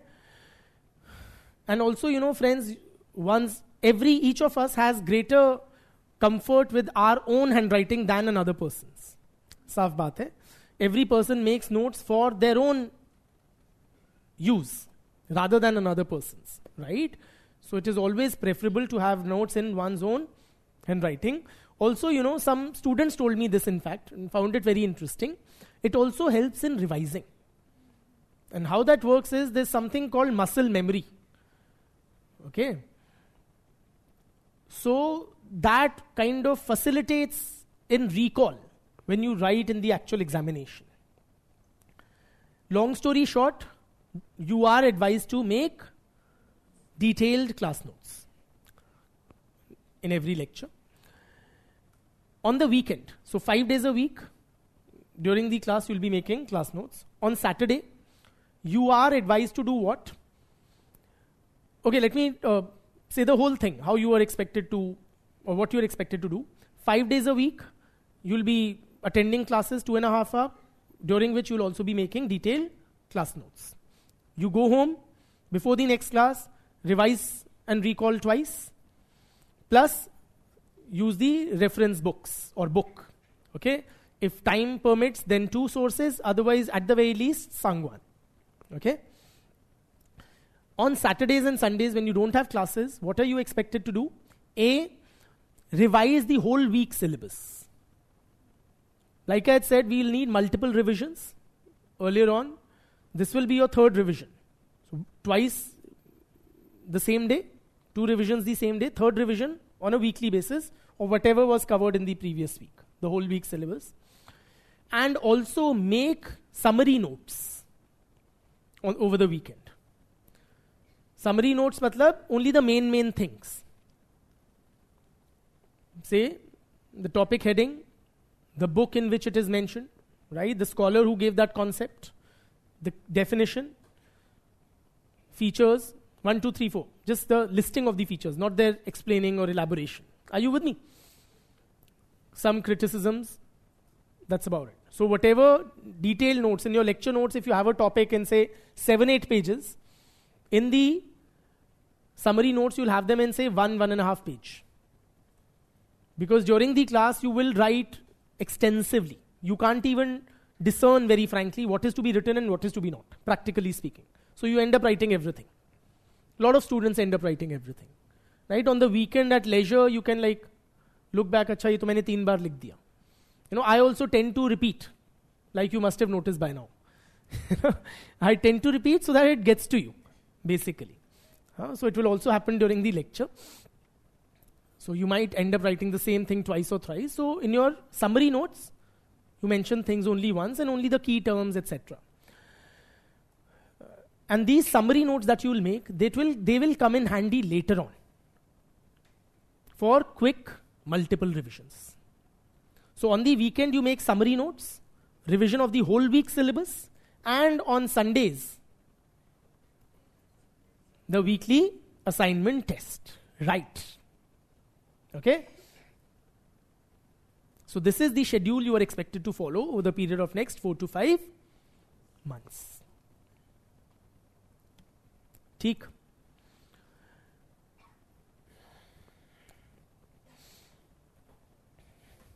In your notes, it will be advisable if you highlight scholars' names. Highlight scholars' names. Their concepts are very simple. A lot of things they say are very intuitive, very relatable. But you forget who said what, bluntly. Okay, so you need to recall scholars. And anything you write, if you write it attributing that viewpoint to a scholar, fetches more marks than the same viewpoint being expressed as yours. Simply. Okay? So you need to bring in scholarly references in your answers. To remember scholars' names, please highlight them so that they stand out and you can remember. Theek? So this is about that.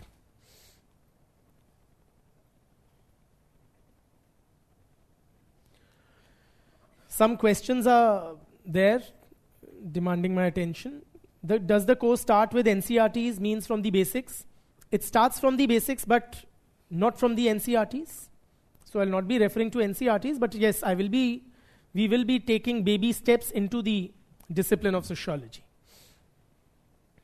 Being fully aware that most of you, overwhelming majority, don't have a background in the subject. How to cover PYQs? That's another question, and a very legitimate one. PYQs are very important, I would say. It's at least as far as sociology goes. More so in paper 1. In paper 1, questions are often quite repetitive from a very, not exact language, but in a very narrow domain they keep asking. Okay, so from emergence of sociology, they'll ask 3-4 types of questions. It is quite set. Link it to Enlightenment or Industrial and French Revolution or modernity in general. Year after year, they will be asking near about the same thing in a slightly different language. So PYQs are very important. Secondly, how long back in the past do we go while referring to PYQs? 8 to 10 years, not more than that. Many of the PYQ books that you see, they would have since 1985 and so on.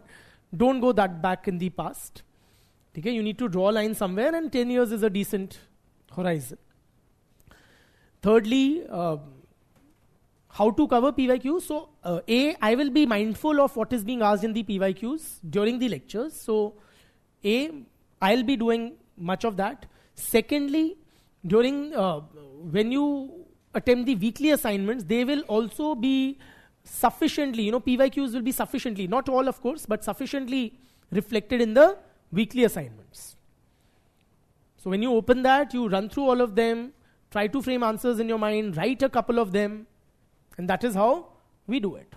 Okay? So I hope that addresses it. Will you dictate or do we make running notes? I think I did address that somewhere. It will be a combination of both. There will be portions I'll be dictating, and then the rest, discussion and explaining, that you will be making running notes for.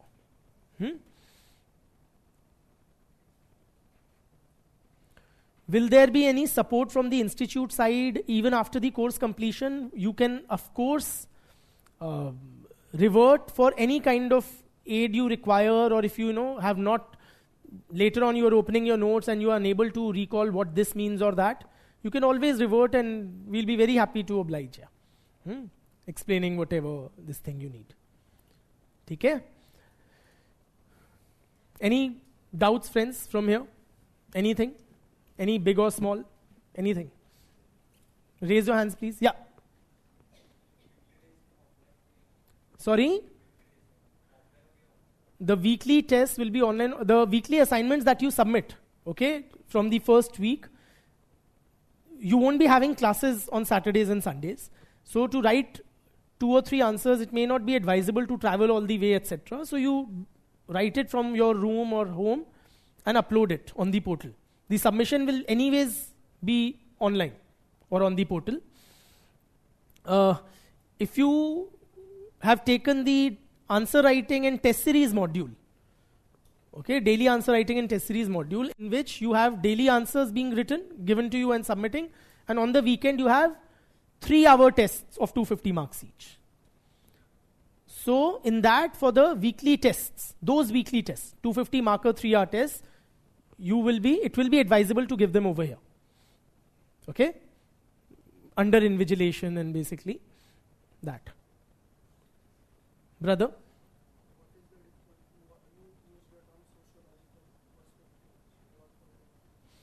Okay, so I somewhere use the term sociological perspective, and what does that mean? Okay,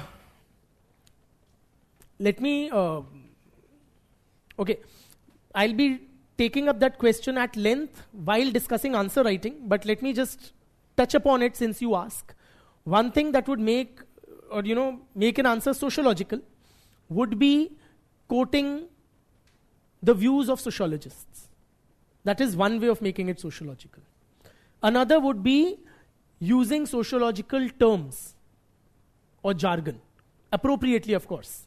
Not a free hand, but appropriately using the relevant sociological terms in a proper context. And we'll be talking more about this when we discuss answer writing. Yes? Anything? We'll take it up. Like after this round of questioning, that's a very legitimate demand. We'll definitely. Any other questions? Now I think everybody's geared up for the break, so there's this, conspiracy of silence ki koi nahi puchega. Any other doubts? Brother?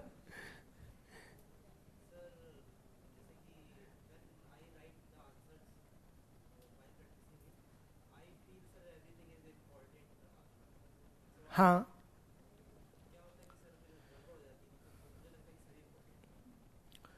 He's saying when I write answers, I feel everything is important, and then of course I can't express myself within the limited time and space that you have.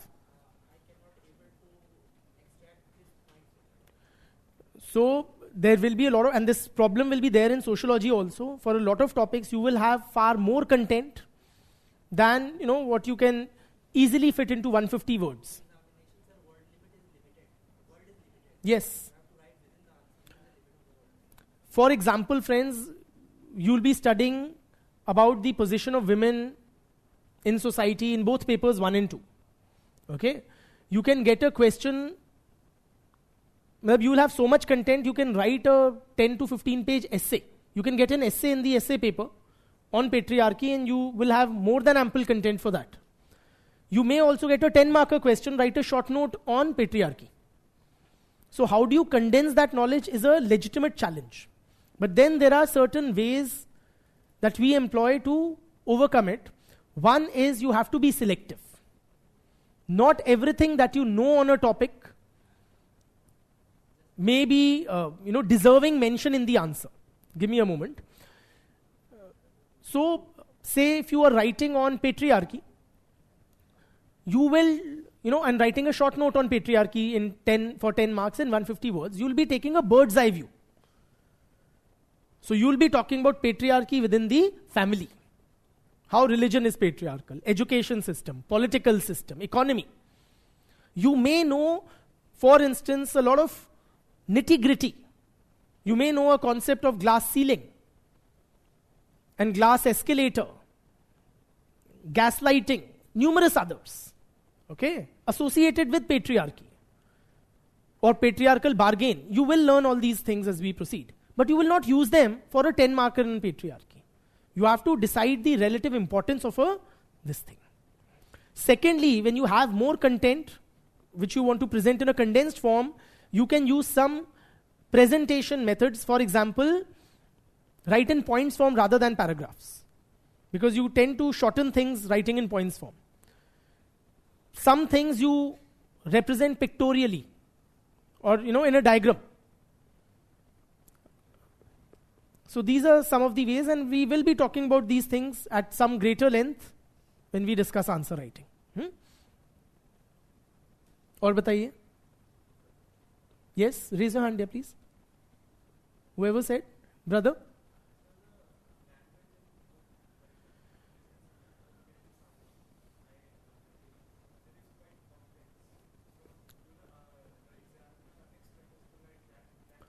A very legitimate question. That the language in essential sociology is very complex. Does the examiner expect that kind of language from us in the answer papers? Or can we write in simpler language? The answer is, you can verily, without losing marks, write in simpler language. Okay? But using the appropriate sociological terms and jargons in your answer. So don't mimic or copy the sentence construction from Nitin Sangwan. Don't copy or take away the, English language that he is using. But the sociological concepts.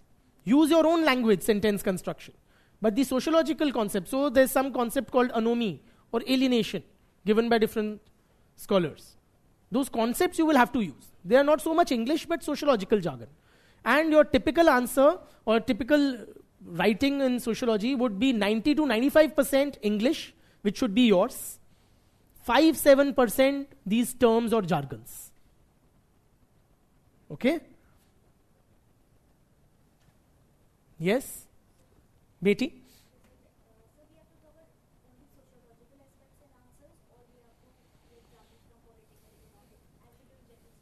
She's asking, do we have to only cover sociological aspects, or do we also have to cover political, economic, etc.?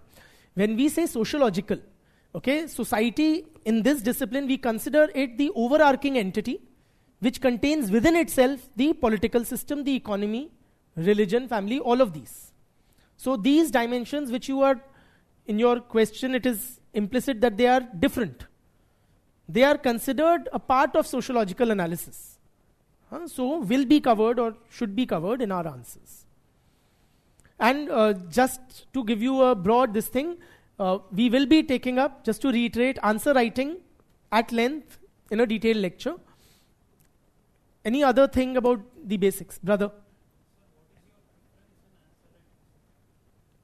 Between?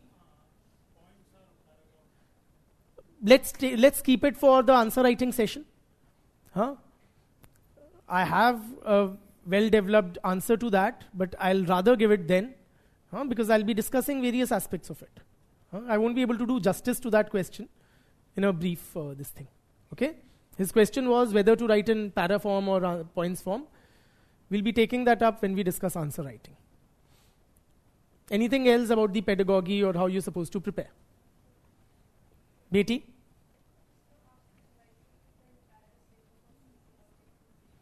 Can we avoid crosstalk, please? Yeah.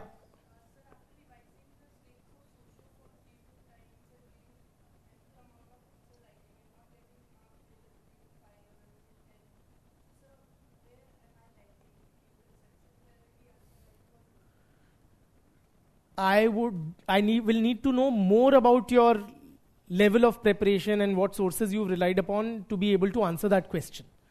What specifically you are lacking, I'll need more insight into your preparation, which we can possibly discuss one-on-one. Any other thing, friends?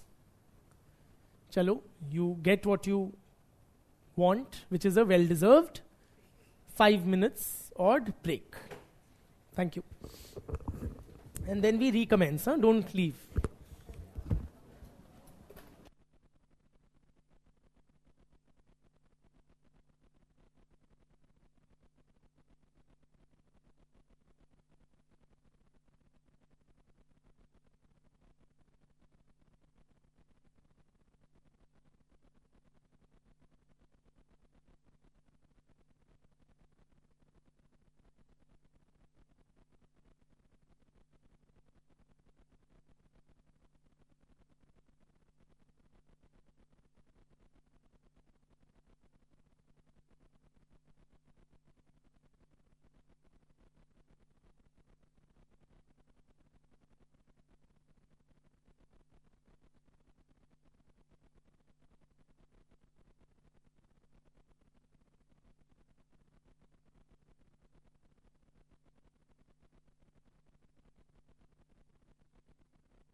Hello.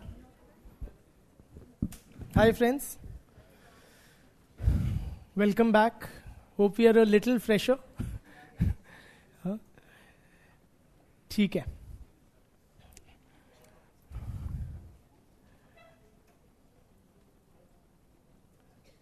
Is there any change in timing of classes? The answer is no. There's a question asked. Should we start the test series only after completion of paper 1? The answer is yes. That will be advisable. So while your paper 2 lectures are going on, you start with the test series and questions of paper 1. And before that, of course, you do the weekly assignments, right? On a regular basis.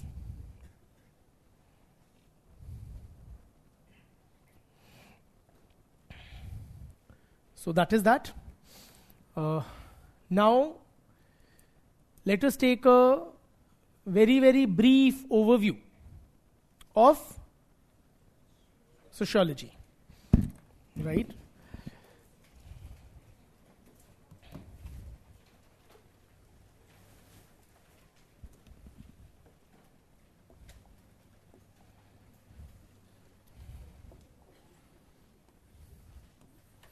Any of you have any lingering doubts? Feel very free to ask.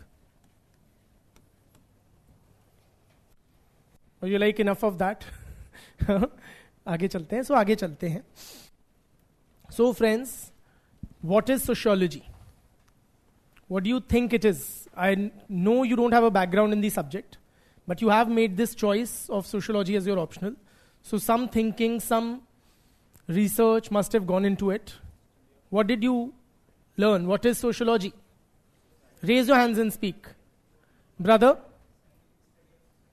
It is the scientific study of society. You were saying it is the study of society. And he is suggesting, no, it is scientific study of society. Not any which study of society, but a scientific study of society. Beti. Okay, so she is saying it is the study of public social life. So, are you suggesting, when you say that, what is typically regarded as private life, say family life, say sexuality, these are regarded as typically private. In some cultures, religion or religious beliefs and practices are regarded as private affairs. Are you suggesting these are out of the purview of sociology? और बताइए. Yes, brother? Sociology is a web of social relationships. I'm not asking you what is society. I'm asking you what is sociology. Yeah? Studying social relationships is sociology, all right. Yes? Brother?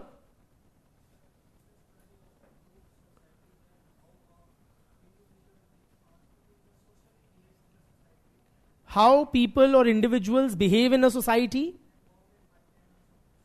and bounded by canons of procedure. That's such legalese, like possibly. Do you have a like law background or something? No, but theek hai. Okay, or let's say bounded by the dictats of the society, or the societal do's and don'ts in simplest possibly language, by the societal do's and don'ts, how people are bounded by them. Okay, Beti.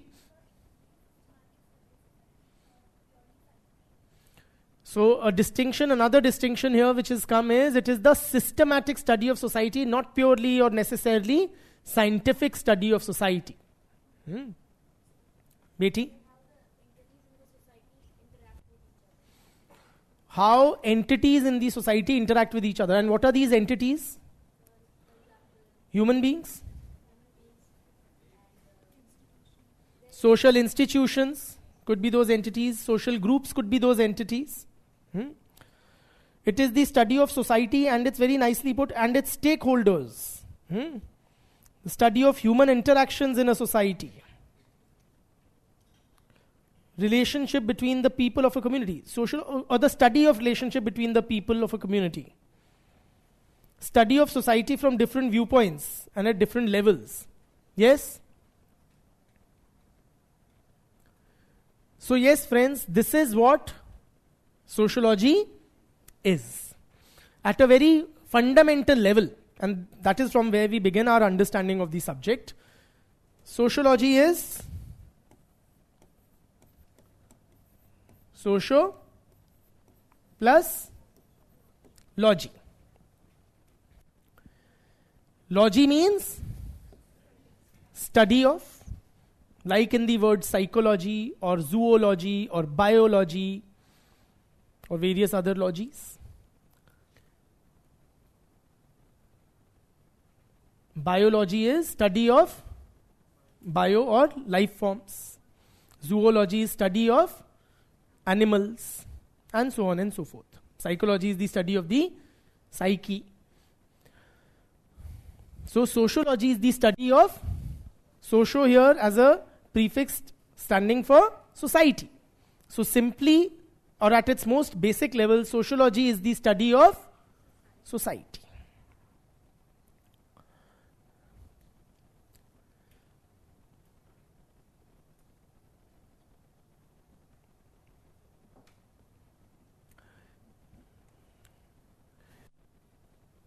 Please write down.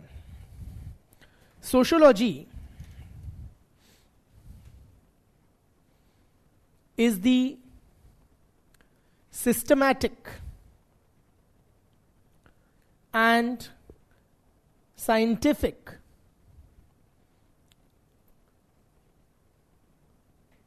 study of society.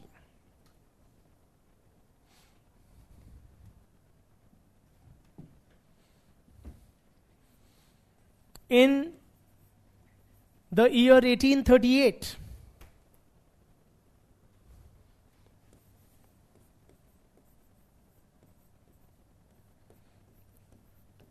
Auguste Comte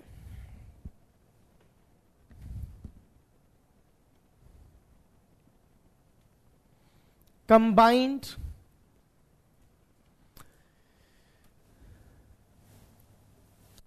the Latin term socius with the Latin term, combine the Latin term socius in brackets, meaning what? Yes, absolutely, meaning ally or companion or friend, comrade. It means something like, yar or jigri. Okay, but you don't write that.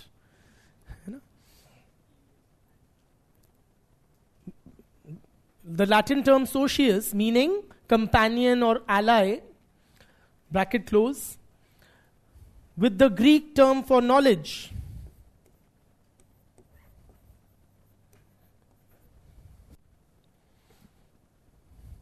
With the Greek term for knowledge, i.e., that is logos,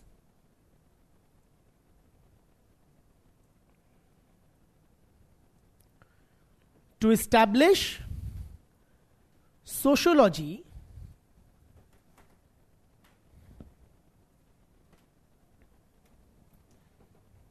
as a new discipline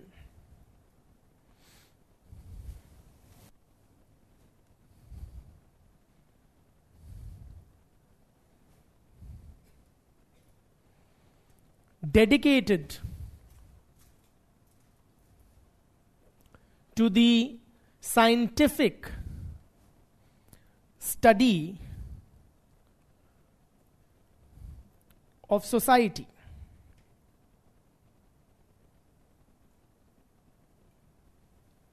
To the scientific study of society. Full stop.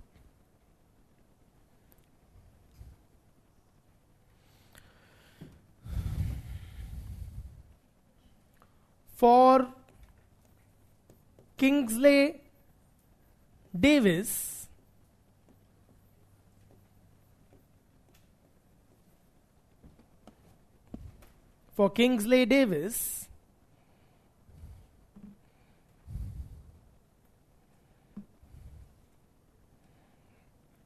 sociology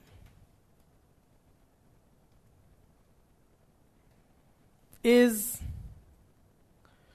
a general science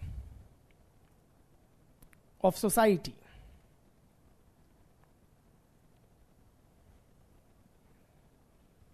For Kingsley Davis, sociology is a general science of society. All right? So, friends, now I'm not dictating, I'm discussing or talking to you guys. So, friends, sociology is widely regarded as a science of society. Okay?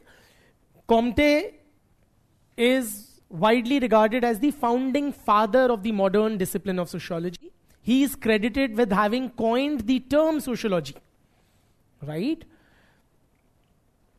Thereby playing a very seminal role in the founding of the discipline. All right? Kingsley Davis is, of course, a much later scholar, 20th century scholar.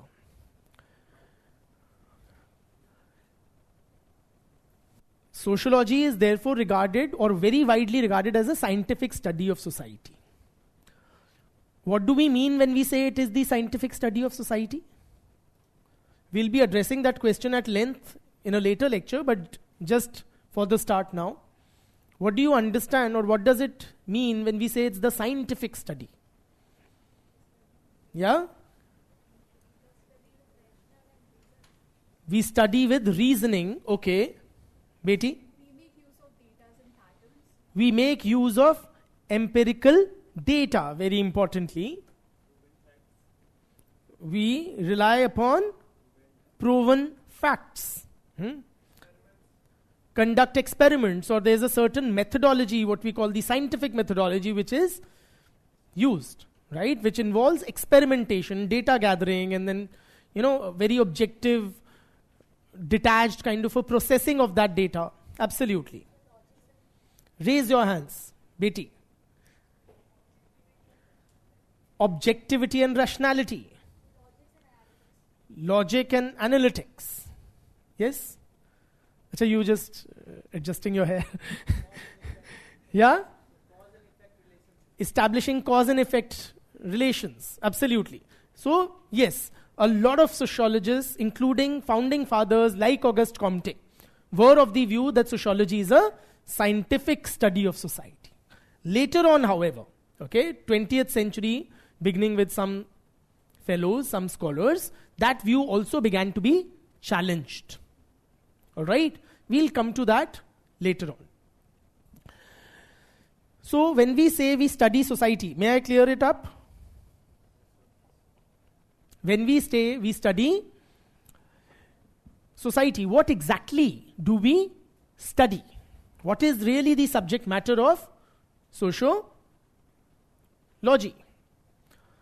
We study, friends, various social institutions is a big, complex sounding, heavy kind of words. Chota word batao. Facts, that's like a very technical concept, no? Social facts, it's like one scholarly thing.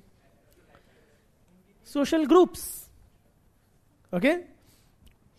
We study various social groups. Normal English. What do you understand by social groups? I'm not expecting a definition, but just your layman understanding of what is a social group. Raise hands, brother. Okay, so he's explained what is social groups by giving a very appropriate example of it. Family, for example, is a social group. Yes, Beti? Group of individuals, she says, who share similar interests. So say, a family is a social group, you'll agree with him. Do family members necessarily share similar interests? Beti? Common caste Common caste. for the same traditions and culture and from So you are suggesting homogeneity No, not caste. It does. of any sort, of a cultural. Okay, brother. Yeah.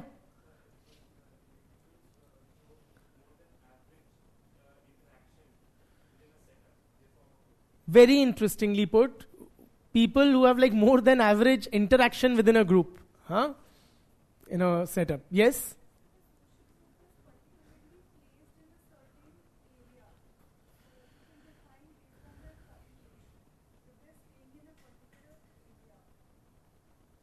So those who stay in a particular area, a geographical connotation is there to a social group.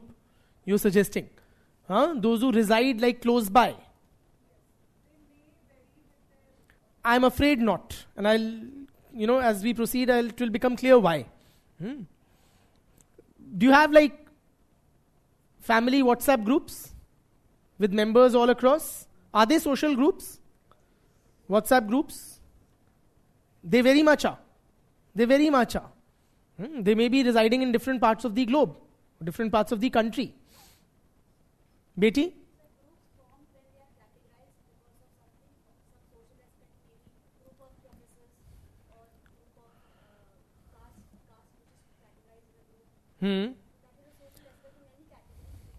Any categorization. Beti?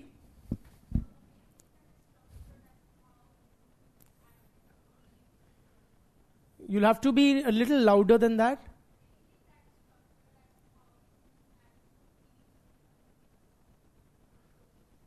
I heard you, but I didn't get you, very honestly. Anything that is structured.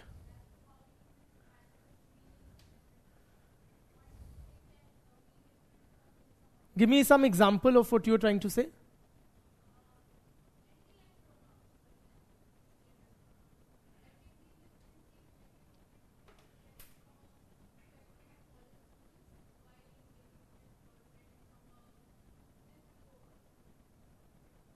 So you're saying social groups are cohorts basically. Structured. To the members. Okay. Brother?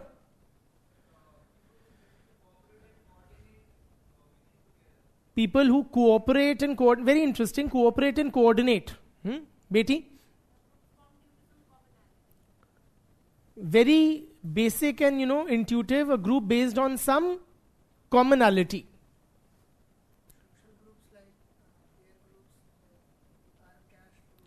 Castes are social groups, peer groups are social groups, families are social groups. Like a village community is a social group. Absolutely, they're all legitimate examples. Brother?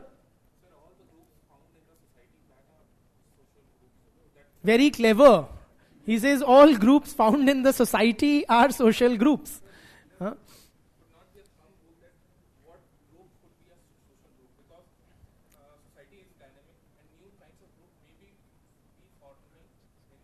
So nobody is suggesting that it's a static entity.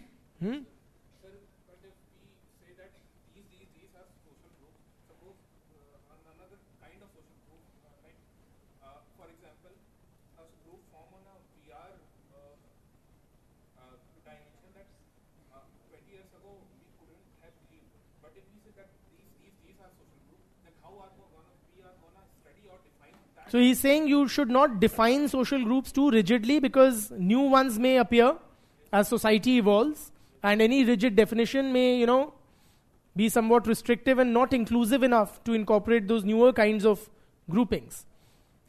Final comments, brother? Yes.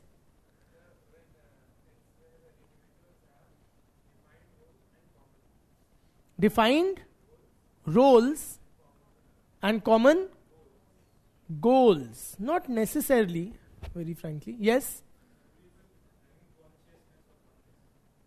Very interesting and almost a near sociological kind of a definition. There's a phrase we use, consciousness of kind, that members of a group possess. Interacting in some way. Great. तो लिखो. ठीक है? What have you written last?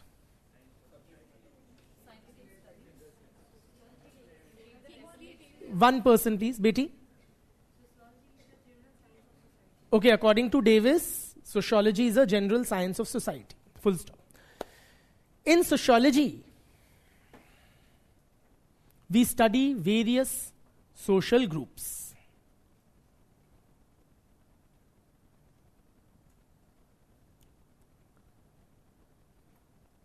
Full stop. A social group refers to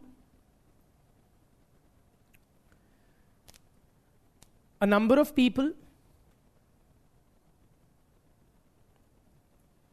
who are somewhat in interaction with each other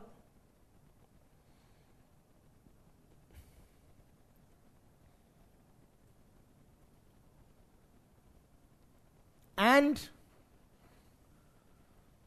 have some consciousness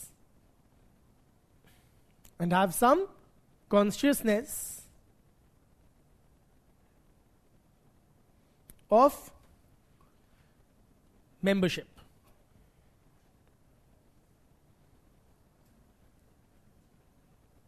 And have some consciousness of membership.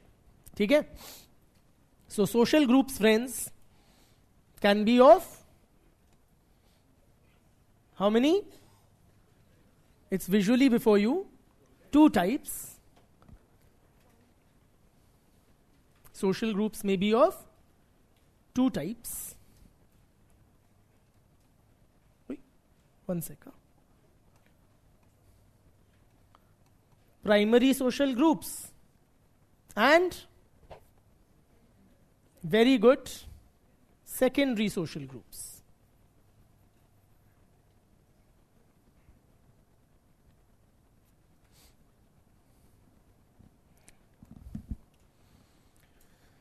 I'm just very briefly introducing sociology to you and some commonly used terms. Okay? A lot of them appear to be normal English terms, but they carry a certain meaning in the subject. So what are primary groups and secondary groups, friends? Primary groups are basically small sized, have frequent. Don't write later. First understand. So they are typically small sized groups, have frequent, regular, face-to-face interaction, and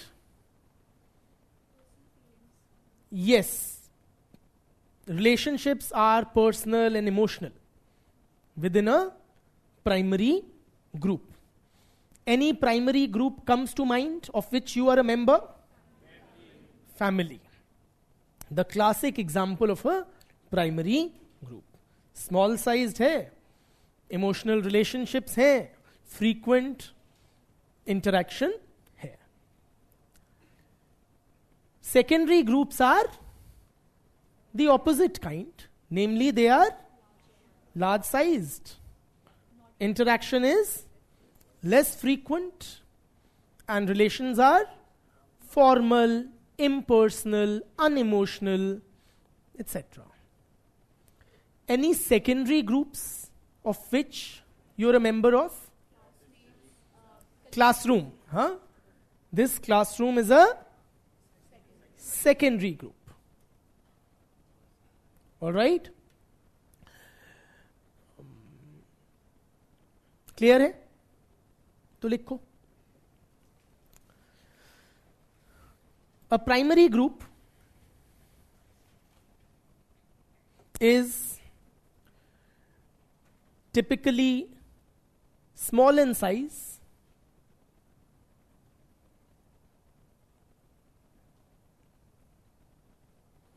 with its members engaged in regular face-to-face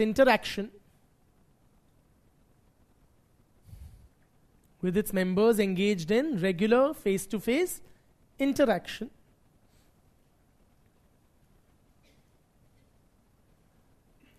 relationships within a primary group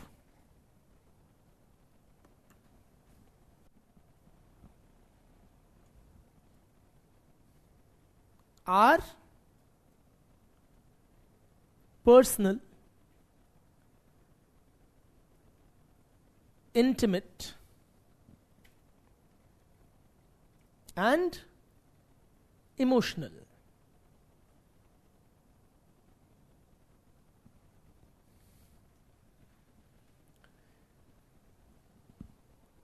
Full stop. Secondary groups, for example, पहले तो primary groups का example दे मारो, family. Secondary groups, on the other hand, are larger in size, एकदम उल्टा.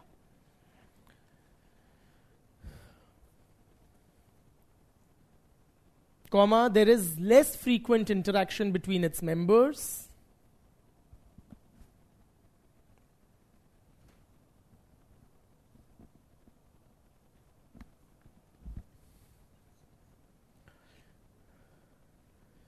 And relationships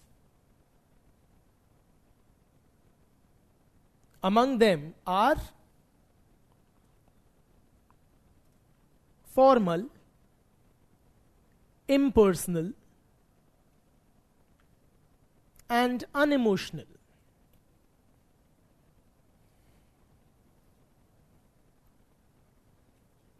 For example,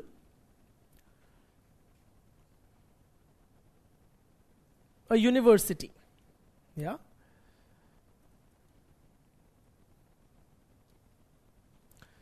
Clear?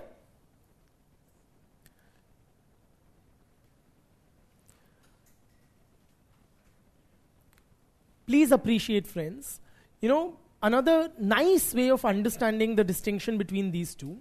It is often said, and with legitimacy, that primary groups are person-focused. Primary groups are person-focused, while secondary groups are purpose-focused. Secondary groups are purpose-focused.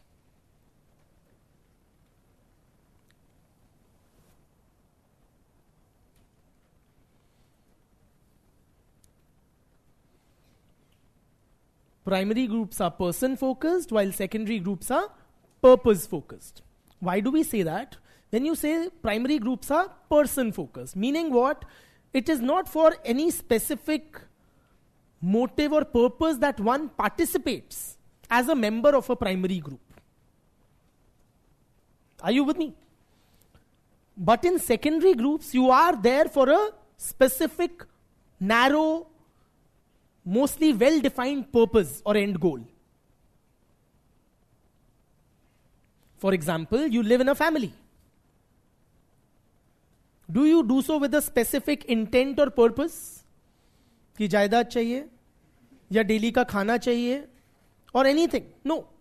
In a primary group setting, an individual is the multiple needs of an individual are catered to, including financial, social, emotional, psychological, sexual, and so on and so forth. Are you with me?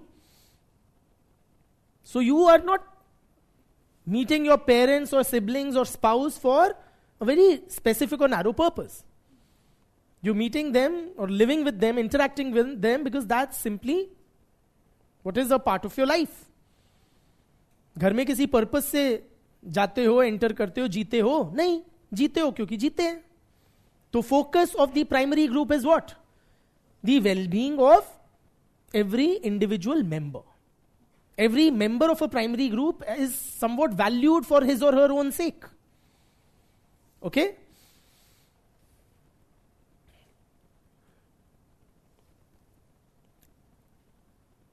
In a secondary group, on the other hand, it is mostly very purpose-driven. For example, the modern, large-scale organizations like, say, an office, right? Or a large-scale educational institute. Yeah? Why do you go there? Why have you come here? With a very specific, limited, narrow, well-defined purpose, which is to aid you in your preparation of clearing the civil services exam. You go to an office if you're an employee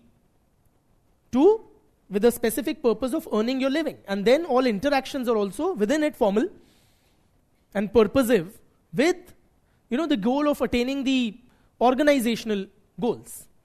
Say it's an IT organization, so you come together to understand the client's needs, develop code or whatever IT guys do. Are you with me? So, primary groups are person-focused, while secondary groups are purpose-focused. Any other primary groups other than the family that you can think of?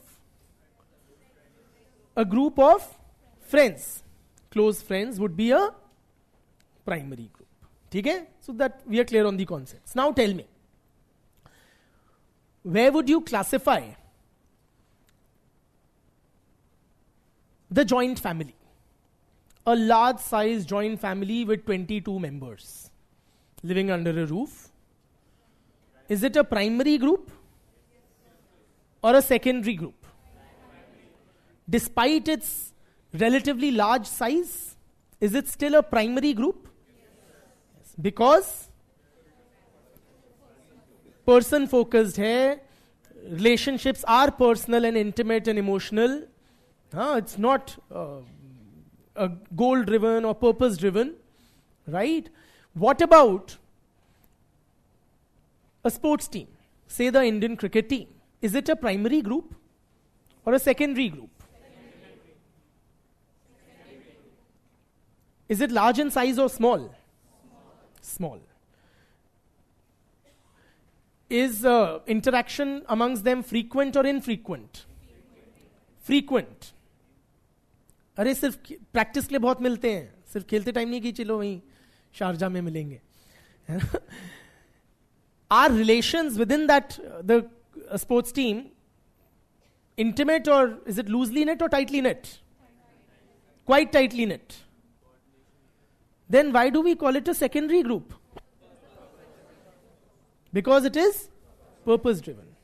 But it also has a lot of features which seemingly make it appear as a primary group. Yes or no? You've all passed through universities and colleges which are which groups? Secondary groups.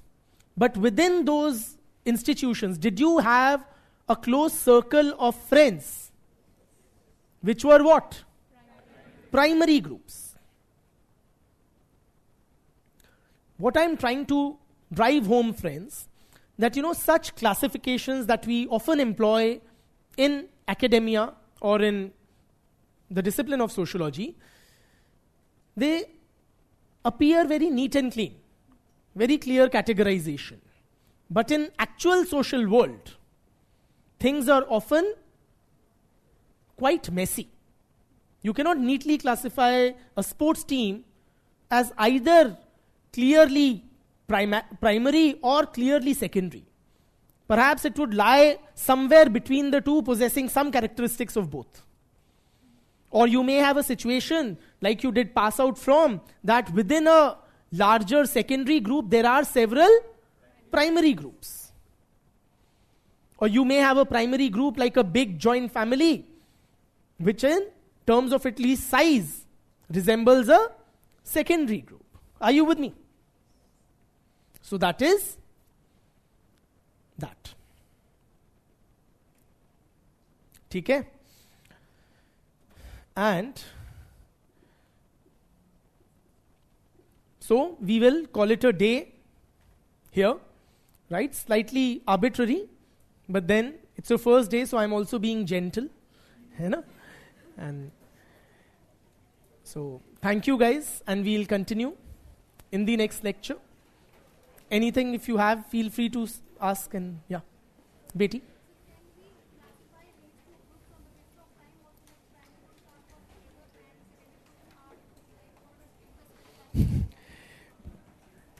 One second.